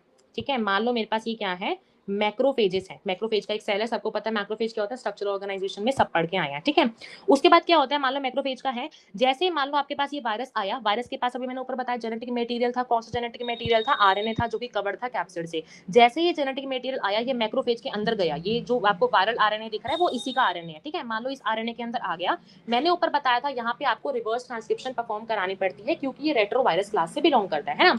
अब क्या हुआ, रिवर्स ट्रांसक्रिप्शन हुई। रिवर्स ट्रांसक्रिप्शन का सबको पता है, सेंट्रल डोगमा सबने पढ़ा है, बट रिवर्स सेंट्रल डोगमा चल जाए तो वहां पे रिवर्स ट्रांसक्रिप्शन हो जाती है। यहाँ पे बना आरएनए से डीएनए। ठीक है, आरएनए से डीएनए बन गया। अब चलो मैं आपको बताती हूँ, देखो ये जो एंजाइम था ना, ये सॉरी ये जो वायरस मैंने ऊपर बताया, इस वायरस के पास ना 3 एंजाइम होते हैं। पहला इस वायरस के पास एंजाइम होता है आपके पास रिवर्स ट्रांसक्रिप्टेज जो कि रिवर्स ट्रांसक्रिप्शन कराएगा। दूसरा इसके पास एंजाइम होता है इंटीग्रेस। तीसरा इसके पास एंजाइम होता है प्रोटीएज। ठीक है, पहले का तो हमने काम देख लिया, रिवर्स ट्रांसक्रिप्शन ने कहाँ पे हेल्प करी। दूसरा क्या होता है, देखो आप हमारे पास क्या है, मान लो आपके पास मैक्रोफेज है, मैक्रोफेज के पास उसका न्यूक्लियस होगा ना, मैक्रोफेज का भी तो न्यूक्लियस होगा। मैक्रोफेज का जो न्यूक्लियस है उसके मान लो ये अंदर उसके पास उसका डीएनए है। ठीक है, मैक्रोफेज के न्यूक्लियस का ये डीएनए है अंदर। ठीक है, अब क्या होता है, ये जो वायरल डीएनए होता है, ये जो वायरल डीएनए होता है ये आपके न्यूक्लियस के डीएनए के साथ जाके इंटीग्रेट होता है। इसलिए यहाँ पे हमारा कौन सा एंजाइम यूज होता है, इंटीग्रेस एंजाइम हमारा यहाँ पे यूज होता है। अब यहाँ पे आप क्वेश्चन पूछ सकते हो कि यहाँ पे वायरल डीएनए में एक्चुअल में रिवर्स ट्रांसक्रिप्शन हुई क्यों है, तो वो इसलिए होती है क्योंकि हमारी बॉडी में जाके भी इसको डीएनए से इंटरैक्ट करना होता है, तो ये भी कोशिश करता है कि मैं भी डीएनए बना के चला जाऊं ताकि काम जो है मेरे अंदर जाके आसान हो जाए। तो क्या होता है, इंटीग्रेस की हेल्प से मेरे पास यहाँ पे जुड़ गया। जैसे ही मेरे पास वायरल डीएनए यहाँ पे जुड़ गया, अगर आपको पता हो, आपने पढ़ी ये चीज पढ़ी होगी कि जो वायरस होते हैं वो ए सेलुलर होते हैं, और वो आपको वायरस जो होते हैं खुद अपनी लाइफ साइकिल शो नहीं करते, बल्कि वो होस्ट की मशीनरी को यूज करके अपनी चीजें करते हैं। ठीक है, सिमिलरली यहाँ पे क्या होता है, आपके पास होस्ट वायरल आया, इसने होस्ट क्या था, मैक्रोफेज था, उसकी मशीनरी को यूज करा। जैसे उसने उसकी मशीनरी को यूज करा, इसने जनरेट कर दिए बहुत सारे प्रोजनी वायरसेस जनरेट करा दिए with the help of an enzyme which is your protease. ठीक है, प्रोटीएज एक ऐसा एंजाइम है जो कि आपको वायरल प्रोटीन्स या सिंपली बोलो वायरल आरएनए प्रोटीन्स बनाने में हेल्प करता है। ये जो प्रोजनी बनी है इसी को हम वायरल प्रोटीन्स कह रहे हैं। तो जैसे आपके पास यहाँ पे डीएनए के साथ जाके इंटीग्रेशन हो जाता है, फिर आपके पास बहुत ज्यादा प्रोजनी वायरसेस बन जाते हैं, है ना। अब यहाँ पे आप खुद देखो, वायरस आया एक, लेकिन एक मैक्रोफेज से उसने मान लो 3-4 उसने प्रोजनी जनरेट करा दी। फिर मान लो दूसरा वायरस आया, उसने एक दूसरे मैक्रोफेज पे वो अटैक करा, फिर उसने क्या कर दिया, प्रोजनी बहुत ज्यादा बनवा दी। तो इस तरह से हम यहाँ पे एक टर्म दे रखा है एनसीईआरटी में कि हम मैक्रोफेज को अपनी वो भी वायरल फैक्ट्री भी बोलते हैं। ठीक है, क्यों हम इसको फैक्ट्री क्यों बोलते हैं, क्योंकि यहाँ पे आया एक वायरस लेकिन यहाँ पे इसने मल्टीपल प्रोजनी जनरेट करा देता है, इसलिए हम मैक्रोफेज को क्या बोलते हैं, फैक्ट्री भी बोलते हैं। ठीक है, क्लियर हुआ, ये एनसीईआरटी में दे रखा है कि हम इसको फैक्ट्री क्यों बोलते हैं। ठीक है, अब क्या हुआ, मान लो जैसे ये प्रोजनी बनी, ये क्या करेगी, बाकी सेल्स को जाके अटैक करेगी। अगर आप यहाँ पे देखो ना, आपके पास जो वायरल आरएनए आया ये कभी भी मैक्रोफेज को इन्फेक्ट नहीं करता, ये कभी भी आपके पास मैक्रोफेज को इन्फेक्ट नहीं करेगा, मैक्रोफेज पे आएगा लेकिन उसका नंबर इन्फेक्ट करने का मतलब यहाँ पे ये नंबर उसका कम नहीं करेगा। लेकिन एक्चुअल में होता क्या है, मैंने आपको ऊपर बताया कि आपके पास इस वायरल के जो रिसेप्टर्स होते हैं वो अभी मैंने आपको स्टार्टिंग में बताया था, इसके रिसेप्टर्स आपको टी हेल्पर सेल पर भी मिलते हैं। अब क्या करेगा, ये वायरस आपके जो ये बना है ये आपके पास जाएगा टी हेल्पर सेल के पास। टी हेल्पर सेल के पास जैसे ही जाएगा ना, ये जो होते हैं ये बहुत नाजुक होते हैं, मैक्रोफेज बहुत स्ट्रांग है, इसका नंबर कम नहीं होगा चाहे जितने मर्जी वायरस आ जाए, लेकिन टी हेल्पर सेल बहुत ज्यादा नाजुक है, बहुत ज्यादा वीक है। ये आपके पास इसके पास मान लो जैसे ये वाला वायरस आ गया ना, इसका नंबर आपकी बॉडी में कम कम कम कम कम होता जाएगा। और आपको पता है अगर टी हेल्पर आपके पास उसका नंबर कम हो गया तो ये बी की हेल्प नहीं कर पाएंगे, बी की हेल्प नहीं कर पाएंगे तो एंटीबॉडीज नहीं बनेगी, एंटीबॉडीज नहीं बनेगी तो आपको एड्स जो है वो हो जाएगा। एड्स की होने की जो आपकी प्रोबेबिलिटी है वो बहुत ज्यादा बढ़ जाएगी क्योंकि आपकी बॉडी में टी हेल्पर सेल की कमी हो चुकी है। क्लियर हुआ, देखो एनसीईआरटी में आप देख सकते हो सेम चीज दे रखे हैं, यहाँ पे आपको एनिमल सेल का एग्जांपल दे रखा है, आरएनए आया, रिवर्स ट्रांसक्रिप्शन हुई, जीनोम के साथ इंटीग्रेट करा, न्यू वायरसेस बने, न्यू वायरसेस आपके बाकी सेल को जो है आगे जाके अफेक्ट करेंगे। ठीक है, देखो यहाँ लिख रखा है ना, infected cell can survive, that means यहाँ पे मैक्रोफेज जो है वो सर्वाइव करते रहेंगे, टी हेल्पर सेल की बस कमी होगी, अदरवाइज वो सर्वाइव जो है यहाँ पे करते रहेंगे। क्लियर हो गया, क्लियर हुआ, ठीक है। चलो नेक्स्ट देखो, रेट्रोवायरस आपको पता ही था। अब देखो एक्चुअली हमारा जो एड्स होता है वो कैसे कैसे स्प्रेड हो सकता है, क्या क्या इसकी चीजें हैं जिससे वो स्प्रेड हो सकते हैं। तो पहली बात तो देखो कैसे स्प्रेड हो सकता है, sexual contact with infected person. ठीक है, किसी से सेक्सुअल कांटेक्ट आपने कर लिया तो एड्स वहां पे स्प्रेड हो सकता है। ठीक है, फिर क्या है, transfusion of contaminated blood and blood products, ये बहुत इंपॉर्टेंट है। जैसे कि मान लो टैटू बनवाते हैं लोग, है ना? वहाँ पे जो भी नीडल्स वगैरह यूज़ करते हैं, अगर मान लो किसी इन्फेक्टेड इंडिविजुअल का मान लो उस पे टैटू बनवाया है और अगर मान लो वही आपने नीडल जो है नेक्स्ट वाले उस पे यूज़ कर ली, नेक्स्ट वाले इंडिविजुअल पे यूज़ कर ली, तो आपका जो ब्लड है वो बिल्कुल टच में आ जाएगा उस पेशेंट या उस वाले इंडिविजुअल के साथ जो कि जिसको था एक्चुअल में, है ना? तो वहाँ पे एक्चुअल में बहुत ज़्यादा वो रहते हैं, बहुत ज़्यादा चांसेस रहते हैं कि आपके पास ब्लड लीकेज या ब्लड सेम होने की वजह से क्या हो जाए, आपके पास ट्रांसफ्यूजन हो सकता है इस वाले वायरस का, ठीक है? फिर लिख रखा है by sharing infected needles as in a case of intravenous drug abusers, बिल्कुल ठीक है। जो ड्रग्स लेते हैं ना कोई इंजेक्शन वगैरह के थ्रू या फिर सिंपली बोलो कोई भी आप नीडल्स यूज करते हो, जैसे हॉस्पिटल्स के हम जाते हैं, कभी कभी डॉक्टर्स जो होते हैं वो सेम सिरिंज यूज कर देते हैं और आपका ये बिल्कुल हक है कि आप किसी भी डॉक्टर से पूछ सकते हैं कि आप सेम निडल यूज कर रहे हो, सेम सिरिंज यूज कर रहे हो या नहीं कर रहे, ठीक है? आपका ये हक भी है, तो आपको जरूर ये चीज देखनी भी चाहिए जब भी कोई डॉक्टर आपका सिरिंज वगैरह यूज कर रहा हो कि वो आपकी स्टेरिलाइज यूज कर रहा है या फिर न्यू यूज करना चाहिए वो, है ना? तो इससे भी आपके पास जो है वो HIV का वायरस फैल सकता है ना? फिर आता है from infected mother to her child through placenta. Placenta के थ्रू भी ये चीज़ फैल सकती है, मदर से ये चीज़ आ सकती है ना? प्लेसेंटा के थ्रू ये चीज़ सबको पता है, प्लेसेंटा लिंक में रहता है फीटस के साथ, अम्बिलिकल कोड वगैरह के थ्रू हमने पढ़ा है ह्यूमन रिप्रोडक्शन, तो इस चीज़ से भी हमारे पास क्या है, एड्स की प्रॉब्लम हो सकती है। एंड द लास्ट थिंग इसकी अल्टीमेटली मतलब मल्टीपल जो पीपल होते हैं, मल्टीपल सेक्सुअल पार्टनर्स नहीं रखने चाहिए, इससे केसेस बढ़ जाते हैं। ड्रग एडिक्ट्स नहीं करने चाहिए, इंडिविजुअल जिनको कभी कभी क्या होता है, कोई कोई ऐसे पेशेंट्स होते हैं जिनको कंटिन्यूसली ब्लड ट्रांसफ्यूजन कराना पड़ता है क्योंकि उनकी बॉडी में कमी होती है ब्लड की, उनके लिए भी बहुत ज़्यादा हाई चांसेस हो जाते हैं इसके एड्स होने के, ठीक है? फिर यहाँ पे लिख रखा है, ये भी आप देख सकते हो। अच्छा, पहली बात तो देखो, एड्स कोई ऐसी बीमारी नहीं है जो आपने हाथ मिलाया, गले मिला, खाना खाया, पानी पिया और आपको एड्स हो गया, ऐसी ये बीमारी कोई नहीं है। एड्स आपके सेक्सुअल कॉन्टैक्ट या जितनी मैंने चीजें बोली उन्हीं रीजन से स्प्रेड होती है, अदरवाइज कुछ ऐसा, तो हम यहाँ पे भी एक टर्म लिख रखी है कि हमें कभी अपनी सोसाइटी में अगर किसी को ऐसा हो तो कभी भी हमें उसको बेइज्जती या सिंपली बोलो कभी भी उसको वो नहीं करना चाहिए, क्योंकि ऐसे तो कोई चीजें फैलती नहीं, हमें उल्टा उल्टा क्या करना चाहिए, उनकी हेल्प करनी चाहिए सो दैट वो इस चीज से बाहर आ जाए, है ना? फिर यहाँ पे लिख रखा है द पीरियड में very with few months to many years. अब क्या यहाँ पे इसका इंक्यूबेशन जो पीरियड है वो कितना है, 5 to 10 ईयर्स है। इसका मतलब अगर मान लो किसी को एड्स की चीज, अगर मान लो किसी की बॉडी में एड्स चीज दिख भी रही है तो उसके जो सिम्टम्स है उसको 5 से 10 साल लग जाएंगे उसके सिम्टम दिखने में, इतना ज्यादा उसका टाइम लगता है कि सिम्टम्स आपको 5 से 10 साल बाद ही एड्स के दिख पाते हैं, ठीक है? फिर यहाँ पे लिख रखा है वायरल, जैसे आपके पास बॉडी में आता है वायरस रेप्लिकेट करता है, इसको आप रीड कर सकते हो, ठीक है? अब जैसे मान लो आपके पास, हाँ, इसके सिम्टम देखो, person suffer from bouts of fever हो सकता है, दायरा हो सकता है, वेट लॉस हो सकता है, ये क्या है, सिम्टम्स है आपके एड्स के।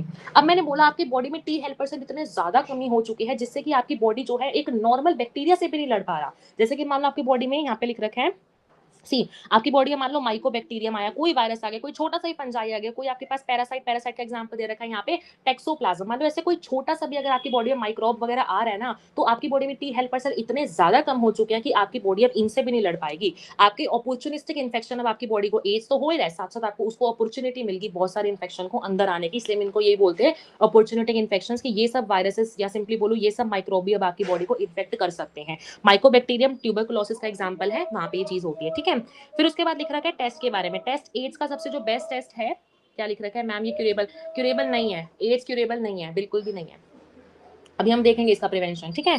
तो यहाँ पे लिख रखे हैं आपके पास कि एड्स जो है, एड्स का टेस्ट क्या है, एलिसा टेस्ट है, हमने बायोटेक्नोलॉजी में पढ़ा है। एलिसा क्या होता है, एंटीजन लिंक्ड इम्यूनोसॉर्बेंट एसे, हमने अच्छे से पढ़ा है। एंटीजन एंटीबॉडी जो कि किस पे बेस्ड होता है, एंटीजन एंटीबॉडी पे बेस्ड होता है। मैंने आपको एक्सपेरिमेंट करके बताया था कैसे टेस्ट होता है, मैं फिर से नहीं बताऊंगी, जिसने देखा है वेल एंड गुड, जिसने नहीं देखा वहां जाके फिर से देखना, ठीक है? चलो फिर देखो ट्रीटमेंट ऑफ एड्स। अब देखो जैसे अभी शिव ने पूछा कि इसका ट्रीटमेंट नहीं है, देखो ट्रीटमेंट के लिए क्या कर सकते हो, यहाँ पे एंटी रेट्रोवायरल थेरेपी लगा सकते हो।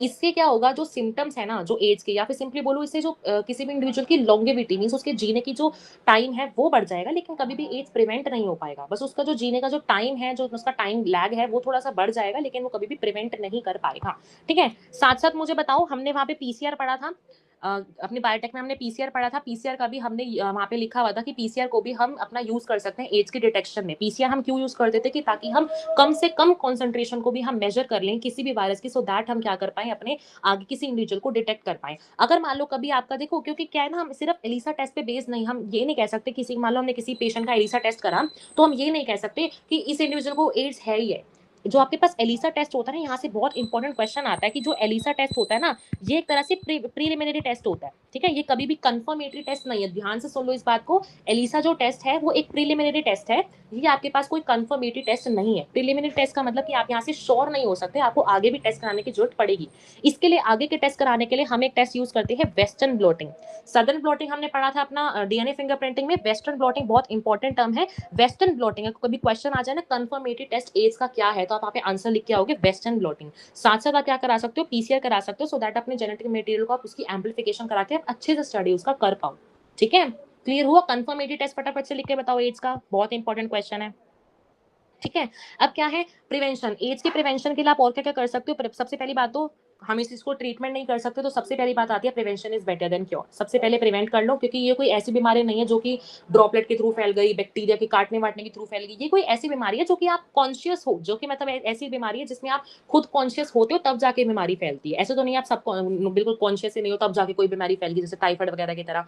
तो ये कोई ऐसी डिसीज नहीं है, ठीक है। इसके लिए क्या है आपके लिए, इसके लिए आपके पास NACO, which is your National AIDS Control Organisation, very important full form. साथ ही साथ बहुत सारे एनजीओ आए जिन्होंने क्या करा, जिन्होंने लाइक इसकी अवेयरनेस स्प्रेड करने के लिए बहुत सारी चीजें इन्होंने लाई, ठीक है। बहुत सारी चीजें ये करें इन्होंने, लाइक पैम्फलेट्स बनवाए, बहुत ज्यादा टीवी में एड्स वगैरह लगवाए, तो न्यूज पेपर्स के थ्रू इन्होंने जो था बहुत ज्यादा लाइक इन्फॉर्मेशन को इन्होंने स्प्रेड करा है ना। इन्होंने और क्या क्या चीजें करी, इनफैक्ट मैं बोलूँ WHO ने भी बहुत ज्यादा इसमें अपना जो कॉन्ट्रीब्यूशन दिया। इन्होंने क्या करा, पहली बात तो जितने भी ब्लड बैंक्स होते हैं जहाँ पे एक्चुअली ब्लड लिया जाता है पेशेंट्स को देने के लिए, उनको बिल्कुल फ्री करवाया, कोई भी उसमें जो है इन्फेक्टेड चीज नहीं होनी चाहिए। साथ साथ इन्होंने बोला कि हॉस्पिटल्स में अच्छे से सिरिंजेस वहाँ पे डिस्ट्रीब्यूट होनी चाहिए, free distribution of condoms, controlling drug abuse, advocating safe sex and promoting regular checkups होने चाहिए सभी पेशेंट्स के, सो दैट अगर किसी को एड्स डिटेक्ट हो भी रहा है तो कुछ ना कुछ करा जाए, so that anti retroviral therapy दे दी जाए बेशक, लेकिन कुछ ना कुछ किया जाए। तो इसका कंट्रीब्यूशन नाको ने, एनजीओ ने, WHO ने बहुत ज्यादा इसमें किया, ठीक है। उसके बाद फिर यही बात लिखी हुई है कि आपको इसको अगर किसी को हो भी जाता है तो इसको छुपाना नहीं चाहिए, सोसाइटी को बताना चाहिए, सोसाइटी को भी वो नहीं करना चाहिए कि, समझ गए तुम, ठीक है। समझ गए, बताओ क्लियर हुआ? अरे यार, क्लियर हुआ? एक बार ये बताओ, बताओ सब।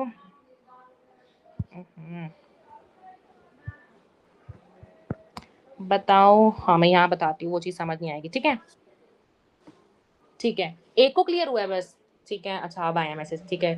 प्राची, अभिलिप्सा, निहाल, ओके। अब हम चिकनगुनिया डेंगू करेंगे, डेंगी नॉट डेंगू, डेंगी करेंगे, ठीक है। उसके बाद कैंसर, ड्रग्स हमारा नेक्स्ट लेक्चर में खत्म हो जाएगा, ठीक है। चिकनगुनिया डेंगी जो डिटेल में कहने वाले थे वो कौन थे, पहले बताएगा मुझे कौन कौन थे? और मुझे पक्का पता है जिन्होंने भी कहा होगा ना डिटेल, वो आधे बच्चे तो आएंगे ही नहीं। अच्छा, शिव शिव शिव शिव शिव शिव, बस। चलो करें। अच्छा, शिव था डिटेल में, ठीक है। तो शिव आप ध्यान से सुनना, ठीक है। देखो, हाँ चलो डेंगी से स्टार्ट करते हैं। पहली बात है उसकी pronunciation, it's not dengue, it's dinghy, ठीक है। कोई डेंगू नहीं बोलेगा, कोई डेंगी ही बोलते हैं सब, ठीक है। गलती से मैं बोल सकती हूँ दोबारा, मेरे लिए चलेगा पर तुम्हारे लिए नहीं चलेगा, ठीक है। जो नए आ रहे हैं वो लाइक करो सेशन को फटाफट से, वरना मैं यही मानूंगी कि सिर्फ 11 लाइक है तो 11 ने ही अटेंड किया, कितने हैं, 13 है तो 13 ने ही लेक्चर अटेंड किया है, ठीक है। तो जो भी थे ना वो ध्यान से समझना, ठीक है। पहली बात तो देखो,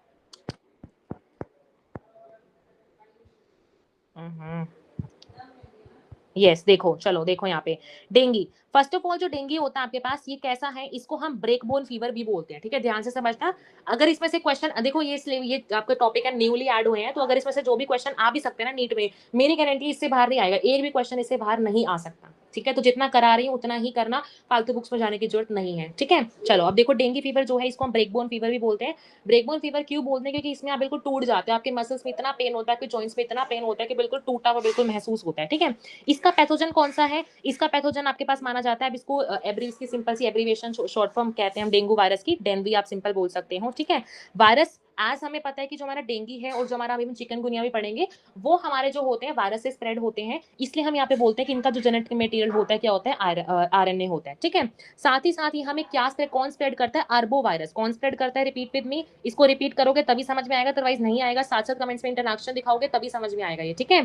तो आपको जो ये डेंगी है आपके पास कौन कॉज करता है, इसको अर्बो वायरस कॉज करता है। अर्बो हम इसको क्यों बोलते हैं, क्योंकि ये हमारा अर्थ्रोपोडा से आता है। दैट मीन सिंपली बोलूँ आपके पास यहाँ पे अभी आप देखोगे कोई ना आपके पास इंसेक्ट होगा। अभी मैं आपको इंसेक्ट की फोटो भी दिखाऊंगी, है ना। तो यहाँ पे आपके पास क्या होगा, कोई ना कोई हम इंसेक्ट देखेंगे। इंसेक्ट किससे बिलोंग करते हैं, अर्थ्रोपोड से बिलोंग करते हैं। इसलिए मैं सिंपल बोलती हूँ जो आपके पास डेंगू होता है वो अर्बो वायरस से कॉज होता है। और जो कि कैसा अर्बो हम वायरस हम क्यों बोलते हैं, क्योंकि ये अर्थ्रोपोड से बोर्न होता है, ठीक है। फिर उसके बाद आता है वेक्टर का नाम। हमने हर डिसीज के अंदर हमने वेक्टर पढ़ा था, वेक्टर का नाम हमने हर डिसीज में देखा था। तो ये जो वेक्टर होता है डेंगू के लिए कौन सा वेक्टर होता है, एडिस एजिप्टी, ठीक है। एड्स एजिप्टी आप सिंपल कह सकते हो। Aedes aegypti is the name of the vector, ठीक है। फटाफट से मुझे कमेंट से बताओ वेक्टर का नाम क्या है। एड्स एजिप्टी आपके वेक्टर का नाम है, चाहे वो डेंगू का हो चाहे वो चिकनगुनिया को। हम आगे देखेंगे कि क्या आपके पास दूसरा क्या नाम है, चिकनगुनिया में एक और आता है, ठीक है। तो इसको याद रखना। फिर उसके बाद क्या होता है, बाइट। आपके पास क्या होता है, एक मच्छर आएगा, मच्छर दिखाई देती हूँ, ये देखो इस तरह का आपके पास मच्छर होता है, इस तरह का आपके पास मच्छर होता है। इसका नाम क्या है, एड्स एजिप्टी है।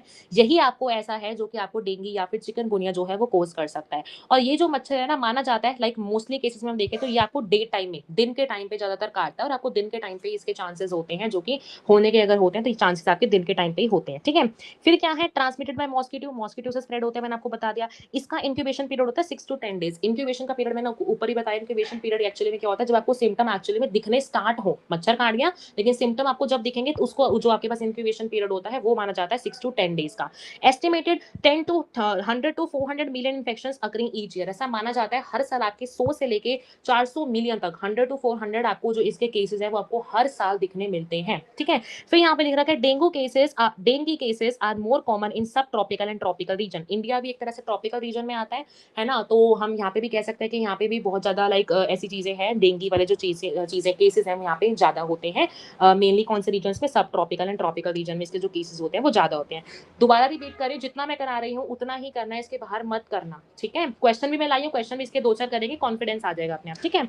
अब आता है सिम्टम्स कि अगर मान लो किसी को डेंगू हो गया है तो उसके सिम्टम्स क्या क्या हो सकते हैं। सबसे पहली बात तो हाई फीवर, फीवर हो सकता है। देखो फीवर हो गया, हेडेक हो गया, ये सब चीजें ना हर डिसीज में कॉमन देखोगे। इसको तो अगर मान लो कोई फ्रेशर्स है, कोई पेपर देने वाला है, फीवर हेडेक ये सब चीजें तो सारे लिखाना, पेज भर जाएगा तुम्हारा, इसको एक्सप्लेन कराना मतलब अच्छे से। तो ये सिम्टम आपको हर चीज में देखते हैं। कितना फीवर हो सकता है, 104 फ़ारेनहाइट तक इसका जा सकता है। हेडेक होता है, पेन बिहाइंड द आईज, आंखों के जो मैं सिंपल कह सकती हूँ, आंखों के बिल्कुल ना पीछे पेन होने लग जाता है, जो कि कभी कभी हेड तक भी पहुंच जाता है। हेड पेन भी मतलब हेडेक भी होने लग जाता है ना। तो इसका ये सिम्टम है। मसल पेन, डेफिनेटली यहाँ पे मसल पेन भी होता है। नोजिया की फीलिंग हो सकती है, वॉमिटिंग की फीलिंग हो सकती है, स्वोलन ग्लैंड्स आपको दिख सकते हैं। सबसे मेन आपके पास रैशेस भी, आपकी बॉडी पे रैशेस भी दिख सकते हैं अगर किसी भी इंडिविजुअल को डेंगू की आपको चीजें दिखती हैं तो, ठीक है। अब क्या है ना, आपके पास डेंगू जो होते हैं वो 2 टाइप्स के होते हैं। जो डेंगू होता है आपके पास कितने टाइप्स का होता है, 2 टाइप्स के होता है। पहला आपके पास आता है डेंगू फीवर, ठीक है। सिंपल इसका नाम ही है डेंगू फीवर, टाइप है तो उसका डेंगू फीवर इसका नाम ही है। इसमें आपको क्या क्या चीजें दिखती है, फीवर दिख सकता है, फ्रंट हेडेक दिख सकता है, मसल पेन दिख सकता है, जॉइंट पेन दिख सकता है, रैश दिख सकता है, लो वाइट ब्लड में डब्ल्यूबीसी की जो कमी हो सकती है। आपने सुना होगा कि डेंगू में क्या होता है, प्लेटलेट्स कम हो जाती है। सुना है ना सबने, मुझे बताओ एक बारी। सबने सुना होगा प्लेटलेट्स की कमी हो जाती है डेंगू के अंदर, सुना होगा, है ना। तो एक्चुअली क्या होता है आपके पास, ऐसा कौन सा टाइप है जिसके अंदर आपको प्लेटलेट्स की कमी दिखती है, very important question. Dengue fever जो आपके पास पहला टाइप है, कौन सा टाइप है आपके पास, डेंगू फीवर उसका नाम है। एक ऐसा टाइप है जिसमें आपको डब्ल्यूबीसी या फिर सिंपली बोलो प्लेटलेट्स का जो नंबर है वो कम हो जाता है, ठीक है। और अच्छा मुझे बात बताओ, अगर आपके पास मान लो मैं बोलूं प्लेटलेट्स का नंबर कम हो गया तो दैट मीन्स आपके पास वहां पे ऐसी क्या चीज है जिस जो इन्फेक्ट हुई होगी, दैट मीन्स मैं कह सकती हूँ बोन मैरो। सबको पता है बोन मैरो के अंदर ये चीजें बनेंगी। तो मैं यहाँ पे कह सकती हूँ इस वाले फर्स्ट वाले टाइप में आपके पास बोन मैरो जो होती है वो इन्फेक्ट हो जाती है, जिससे क्या होता है प्लेटलेट्स का नंबर कम हो जाता है, ठीक है। फिर क्या ये लाइफ थ्रेटनिंग नहीं है, ऐसा नहीं है कि इस वाले फीवर से खत्म हो जाते हैं, डेथ हो जाती है, ऐसा नहीं होता, ठीक है।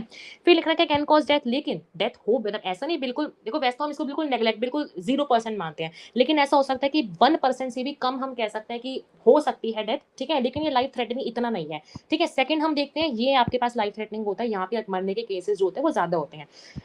दूसरे टाइप का नाम बताओ। 1 मिनट रुक जाती हूँ मैं, 1 मिनट तुम कुछ बताओ तो मैं कुछ पूछना हो तो फिर बोलूंगी, मैं बोल के थक गई, बताओ।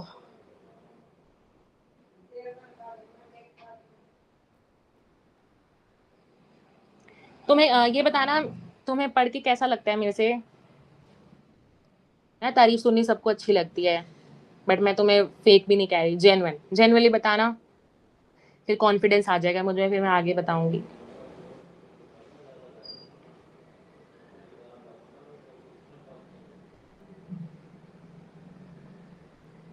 वधिया, अच्छा प्राची, मजा आता, ठीक है। कमेंट्स करके जाओगे ना सब, कमेंट्स करके जाओगे ना सब।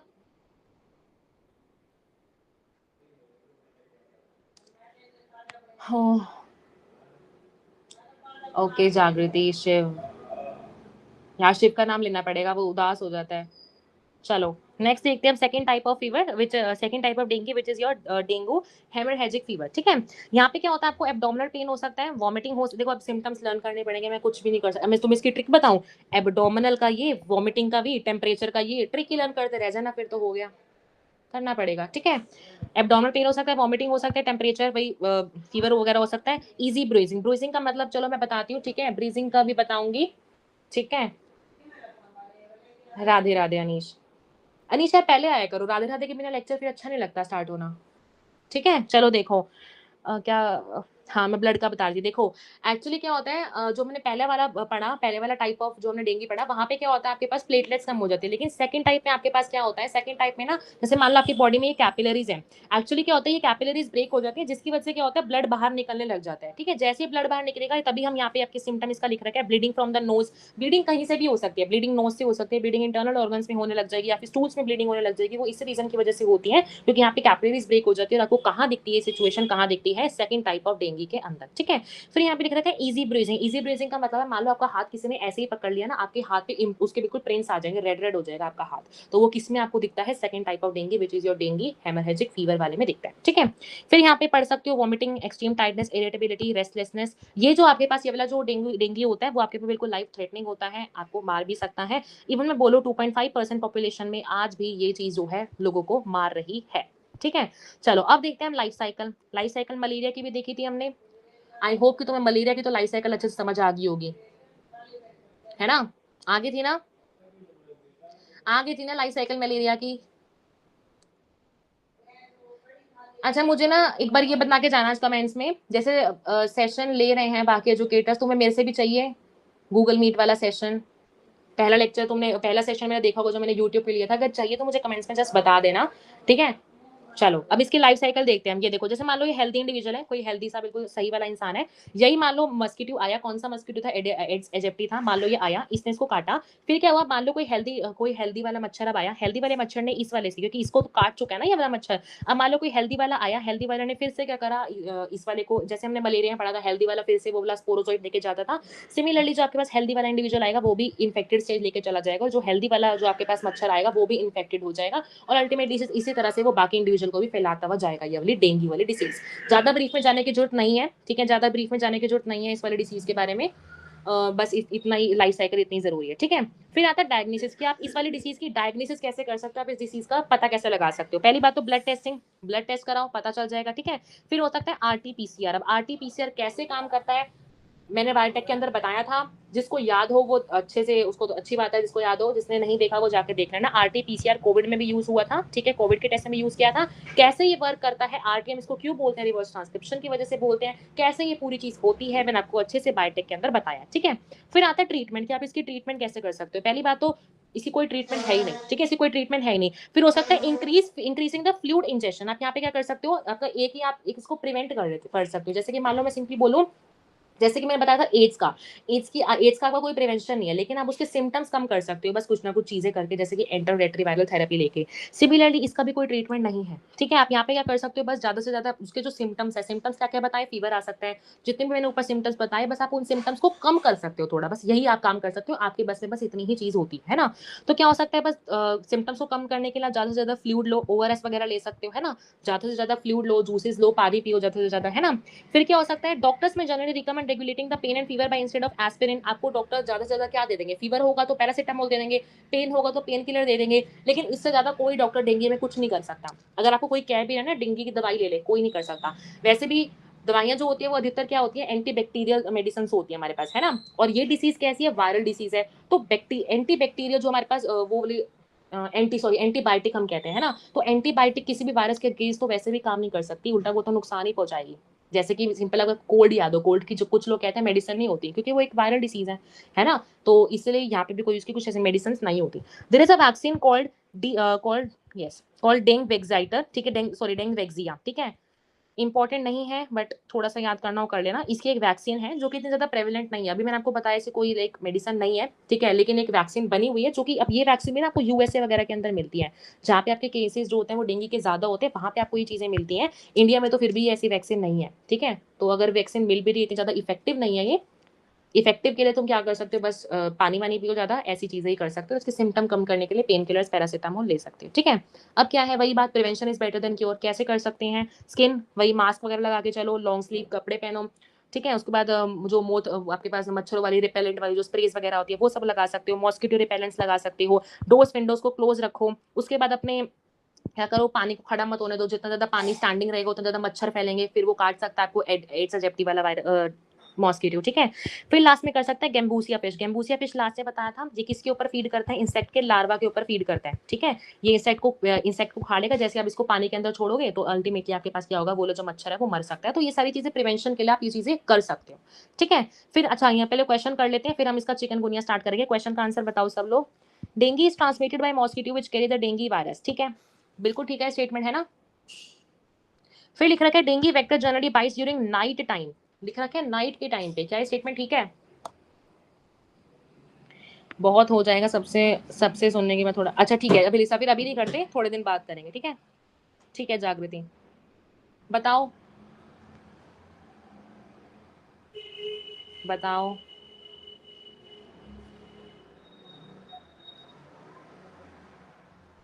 नाइट टाइम पे होता है, ऊपर एक लाइन बताई थी, नाइट टाइम पे होता है ये।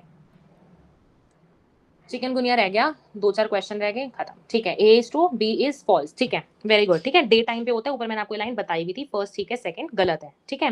यार टेस्ट भी तो डिस्कस करना है, चलो करेंगे, ठीक है। फिर देखो लिख रखा है dengue has no definite treatment और स्पेसिफिक मेडिसिन, बिल्कुल स्टेटमेंट ठीक है, अभी मैंने ऊपर बताया था कोई इसकी है ही नहीं मेडिसिन, है ना। फिर लिख रखा है dengue cases are more common in सब ट्रॉपिकल एंड ट्रॉपिकल एरियाज, ऊपर स्टेटमेंट बताई थी, ठीक आ गया स्टेटमेंट भी, दोनों स्टेटमेंट आपकी यहाँ पे करेक्ट हो जाती है, ठीक है। नेक्स्ट देखते हैं चिकनगुनिया। चिकनगुनिया स्टार्ट करते हैं। सी, डेंगी खत्म हो गया, डेंगी में इतना ही आता है, इसके ऊपर नहीं आता, जितना बताया, वेक्टर का नाम, प्रिवेंशन, और उसके अलावा इसकी ट्रीटमेंट, इसके डायग्नोस्टिक टेस्ट हो गए, इसके सिम्टम, दो types of dinghy, that is sufficient, dinghy के लिए इतना ही सफिशिएंट है, ठीक है। ठीक है, चिकनगुनिया स्टार्ट करते हैं। चिकनगुनिया बेसिकली, पहली बात तो इसको कोई भी चिकन नहीं लिखेगा, ये कोई चिकन कॉज नहीं करता, ये एक बेसिकली लैंग्वेज है जहाँ पे चिकनगुनिया का एक्चुअल चिकनगुनिया का मतलब क्या होता है, अगर कंसानिया से कोई लैंग्वेज होती है वहां पे आपको चिकनगुनिया दिखेगा। चिकनगुनिया का मतलब होता है डबल डब, इसका मतलब सिंपल हम कह सकते हैं, इसका मतलब क्या होता है, डबल डब। दैट मीन्स आपकी बॉडी ऐसे है, आपकी बॉडी नॉर्मली सबकी ऐसी होती है, मान लो आपकी बॉडी कभी ऐसे मिल जाए, मीन्स ऐसे बिल्कुल झुक के चलने लग जाओ ना, बिल्कुल बेंड होके चलने, जब ऐसी सिचुएशन आ जाती है, क्योंकि इसमें आप देखोगे एक्सट्रीम जॉइंट पेन होता है, डेंगी में होता है, लेकिन एक्सट्रीम जो जॉइंट पेन होता है आपको चिकनगुनिया में दिखेगा, ठीक है, जिसकी वजह से आपकी बॉडी बेंड कर जाएगी, जिसको हम कहते हैं डबल डब, आपको सिचुएशन चिकनगुनिया में दिख सकती है, ठीक है। इसको आप स्टूप्ड वॉक भी कह सकते हो, भाई ऐसे झुक के चलने वाली वॉक हो जाती है यहाँ पे। और क्या होता है, आपको सीवियर जॉइंट पेन होता है, जिसका दूसरा नाम क्या होता है, पॉलीएथ्रेल्जिया, ठीक है। पॉलीएथ्रेल्जिया क्या होता है, जब एक्सट्रीम जॉइंट पेन होता है उसको हम क्या कहते हैं, पॉलीएथ्रेल्जिया कहते हैं। कहाँ मिलती है आपको ये चीज, चिकनगुनिया के अंदर आपको मिलती है, ठीक है। फिर क्या है, पैथोजन वही, जैसे मैंने ऊपर बताया था आपको उसका डेंगू का बताया था आपको, डेंगी डेंगी का बताया था, ये बताया था, इसी तरह से आप चिकनगुनिया को ये कहोगे, ठीक है, चिकवी, बस वी लगा दो आगे, सेम आपके पास वो चीज चलेगी। अगेन इसके पास भी आरएनए होगा, वायरस सेम, जैसे वहां पे जो वेक्टर आया था एड्स एजेप्टी, यहाँ पे भी वही चीज रहती है, ठीक है। फिर अरबो वायरस, क्योंकि वहां भी सेम आपके पास वेक्टर चल रहा है, वेक्टर आपके पास क्या हो सकता है, एड्स एजेप्टी, साथ साथ आपके पास एक चीज नई याद है, यहाँ पे एक और वेक्टर आता है यहाँ पे, एड्स एल्बोपिक्टस, ठीक है। एल्बोपिक्टस, कैसे भी लर्न करो इसको, ठीक है, एल्बोपिक्टस एक और एडिशनल इसका नाम है, ठीक है। ये भी आपके कब कब कॉज करता है, ये भी, अरे यार, ठीक है, ये भी कब कॉज करता है आपको, डे के टाइम पे ही कॉज करता है, ठीक है, जैसे वो डे में होता था ये भी डे में होता है ना। फिर लिख रखा है मॉस्किटो, वही मॉस्किटो सेम उससे होता है, इंक्यूबेशन पीरियड इसका रहता है 4 to 8 डेज, 3 to 8 डेज, कितना भी इसका ऑन एवरेज आप बोल सकते हो, है ना। अफेक्टेड एरियाज वही ट्रॉपिकल एरियाज में, मोस्ट हम कहें तो अफ्रीका एंड एशिया में रहता है। अबाउट 3 मिलियन केसेज आपके हर साल होते हैं, जैसे डेंगू के थे ऐसे इसके भी केसेज होते हैं। फिर बात करते हैं इसके सिम्टम्स की, ठीक है, चलो सिम्टम्स देखते हैं हम यहाँ पे। सिम्टम्स क्या क्या हो सकता है, वही high fever, acute joint pain. देखो एक बात, सारे सिम्टम्स आपको लगभग सेम दिखेंगे, बस एक चीज जो अलग याद रखनी है ना, वो एक तो याद रखना acute joint pain, that means आपको यहाँ पे एक्सट्रीम जॉइंट पेन होता है, बिल्कुल एक्सट्रीम जॉइंट पेन, ठीक है। बाकी सिम्टम सारे सेम है। एक और चीज एक्स्ट्रा याद रख के चलना, कंजक्टिवाइटिस। कंजक्टिवाइटिस सबको पता होगा, हमारी आंखों में कंजक्टिवा लेयर होती है, जब उसमें इन्फ्लेमेशन हो जाती है, रेडी आइज हो जाती है, उसको हम कहते हैं कंजक्टिवाइटिस। तो याद रखना चिकनगुनिया के अंदर हमें कंजक्टिवाइटिस की दिक्कत देखने मिल जाती है, ठीक है। डायग्नोस्टिक्स वही ब्लड टेस्टिंग कर लो, आरटी पीसीआर कर लो, ठीक है, हम ये चीज कर सकते हैं। फिर उसके बाद लिख रखी है ट्रीटमेंट। ट्रीटमेंट आप कैसे कर सकते हो, वही फ्लूइड्स लो, पेन किलर्स आप ले सकते हो ज़्यादा से ज़्यादा अगर आप किसी को ज़्यादा ही दर्द हो रहा है तो। फिर उसके बाद कोई वैक्सीन इसके लिए भी नहीं है, जैसे कि डेंगू के लिए भी कोई वैक्सीन नहीं थी लेकिन वो यहाँ पे नहीं है, ठीक है। फिर लिखा क्या प्रोटेक्शन। प्रोटेक्शन आप वही सेम चीज़ों से कर सकते हो कि आप क्या करो, जैसे वही जो चीज़ें ऊपर बताई वही चीज़ें यहाँ चलेगी। पानी मत खड़ा होने दो, फिर यहाँ पे मच्छर मत इकट्ठा होने दो। फिर यहाँ पे एक टर्म लिख रखे ट्रीटिंग गारमेंट्स। गारमेंट्स अपने कपड़ों वगैरह को तुम पैराथॉइड से ट्रीट कर सकते हो। पैराथॉइड एक क्या होता है आपके पास एज एन इंसेक्ट रिपेलेंट, एक तरह से इसका नाम है। पैराथॉइड आप यहाँ पे यूज कर सकते हो सो दैट आपके पास मच्छर ना आ पाए। और बाकी सब जो रीजन है वो सेम चलेंगे। गैम्बूसिया का सेम रीजन है, अपने डोर्स पे मैशेस वगैरह लगा के चलो, सेम सारे रीजन रहेंगे, ठीक है। ठीक है, क्वेश्चन करें आप, 4-5 क्वेश्चन है फिर लेक्चर खत्म, ठीक है। कैंसर और ड्रग्स बचा है हमारा, वो हम अपने नेक्स्ट लेक्चर में खत्म कर लेंगे, ठीक है। चलो करें क्वेश्चन, बताओ फटाफट से इसका बताओ। The virus of dengue fever is transmitted by bite of. कौन सा ऐसा जो आपको ट्रांसमिट करता है, नाम बताओ फटाफट से। बहुत इजी क्वेश्चन आते हैं इसके, अभी अभी ये टॉपिक आया तो इससे ये नहीं कि बिल्कुल डीप में क्वेश्चन आएगा, ऐसा क्वेश्चन आ ही नहीं सकता, बिल्कुल ऊपर ऊपर से इसका क्वेश्चन आएगा, ठीक है।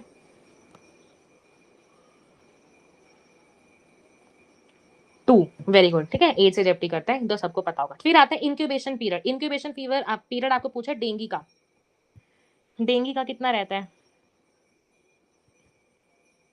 अभी आपको बताया मैंने 3 to 8 डेज का आपके पास रहता है, ठीक है। Dengue is caused by, same question. हाँ मैं एक और बात बताती हूँ, ये देखो ऐसा क्यों होता है कि जैसे हमने मलेरिया में भी हमने बात की थी फीमेल एनोफिलस मॉस्किटो की, सिमिलरली में हम डेंगू में भी बोलते हैं, डेंगू में भी हम बोलते हैं फीमेल एजेप्टी आती है। ऐसा क्यों होता है, हमेशा फीमेल ही क्यों होता है, क्योंकि देखो फीमेल को ना अपने लार्वा को फीड करना होता है। तो जैसे ये मान लो किसी भी ब्लड के पास जाएगी ना, किसी भी मान लो ब्लड के पास जाती है तो फीमेल को फीड करना है अपने लार्वा को, तो इसलिए फीमेल को तो जरूरत होती है कोई भी ब्लड वगैरह लेने की। लेकिन मेल क्या है, मेल तो नेक्टर लेके भी अपना काम चला लेगा, लेकिन फीमेल नहीं चला पाती। तो फीमेल को अपने लार्वा को फीड करने के लिए तभी हम यहाँ पे जनरली कहते हैं कि यहाँ पे हम मॉस्किटो जो आप देखोगे वो फीमेल वाले ही देखोगे, है ना। थर्ड का बी, ठीक है, फीमेल एज, वेरी गुड, ठीक है। फिर आता है, अच्छा नेक्स्ट क्वेश्चन दिखाने से पहले फटाफट से सब बताओ, कमेंट्स करके जाओगे वरना क्वेश्चन नहीं दिखाऊंगी मैं, कमेंट्स करके जाओगे, ठीक है, कमेंट्स करके जाना सब। चलो नेक्स्ट बताओ, a mosquito borne viral disease is. Mosquito borne viral disease कौन सी है, ठीक है, ठीक है, मॉस्किटो बोर्न वायरल डिसीज का नाम,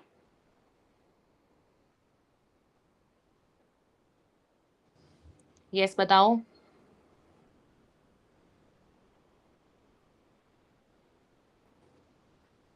लास्ट क्वेश्चन बता दो, फिर 2-3 क्वेश्चन मैं खुद करा दूंगी।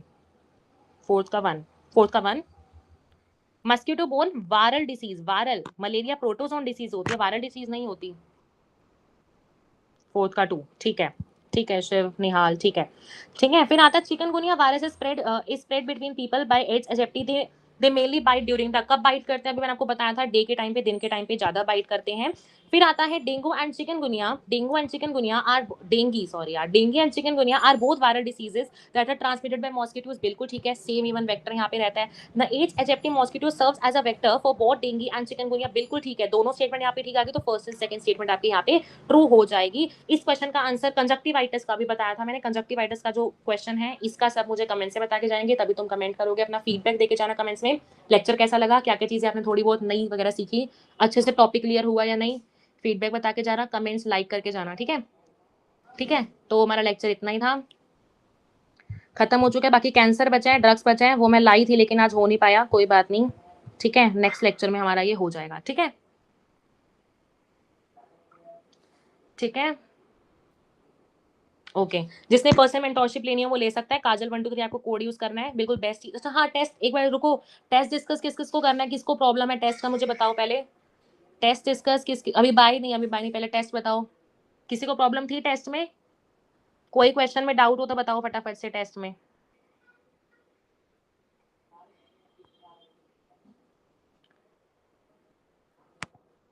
टेस्ट में बता दो, किसी को डाउट है तो ठीक है वरना फिर छोड़ो।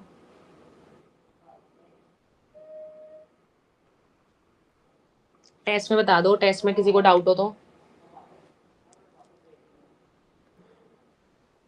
चलो प्राची को नहीं है, बाकी जिसको है वो भी पूछ सकते हैं, जिसको नहीं है वो डाउट फोरम पे भी पूछ सकते हैं, ठीक है। नहीं है किसी को डाउट, एक बार हाँ ना बता दो, ठीक है, जिया को भी नहीं है, बाकी जिन्होंने टेस्ट अटेम्प्ट नहीं किया वो कर लेना, जरूर कर लेना, ठीक है,